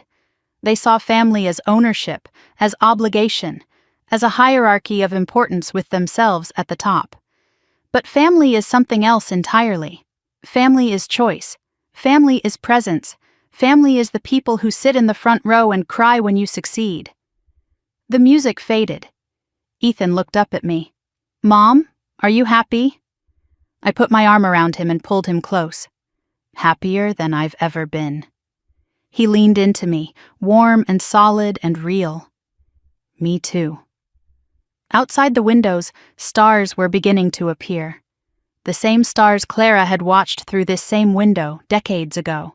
The same stars that had witnessed everything our family had been through. They would witness everything still to come. Sometimes justice doesn't arrive on its own. Sometimes you have to stand up and demand it. Sometimes you have to fight for the people who can't fight for themselves, even when the people you're fighting against are your own blood. I fought for my son. My grandfather fought for his great-grandson. And together, we built something new from the ashes of something broken. So, what do you think? Did my grandfather go too far when he took back the house? Or did my parents get exactly what they deserved? I'd love to hear your thoughts in the comments. And if this story meant something to you, if you've ever had to fight for someone you love, if you've ever had to choose between keeping the peace and doing what's right, I hope you'll like this video and subscribe to our channel. Because there are more stories like this one. Stories about family and betrayal, and the kind of justice that doesn't come from courts, but from the people who refuse to stay silent. Thank you for listening. Thank you for being here. And remember, the people who truly love you will always show up. The rest are just strangers who happen to share your blood. This story is fictionalized for dramatic effect.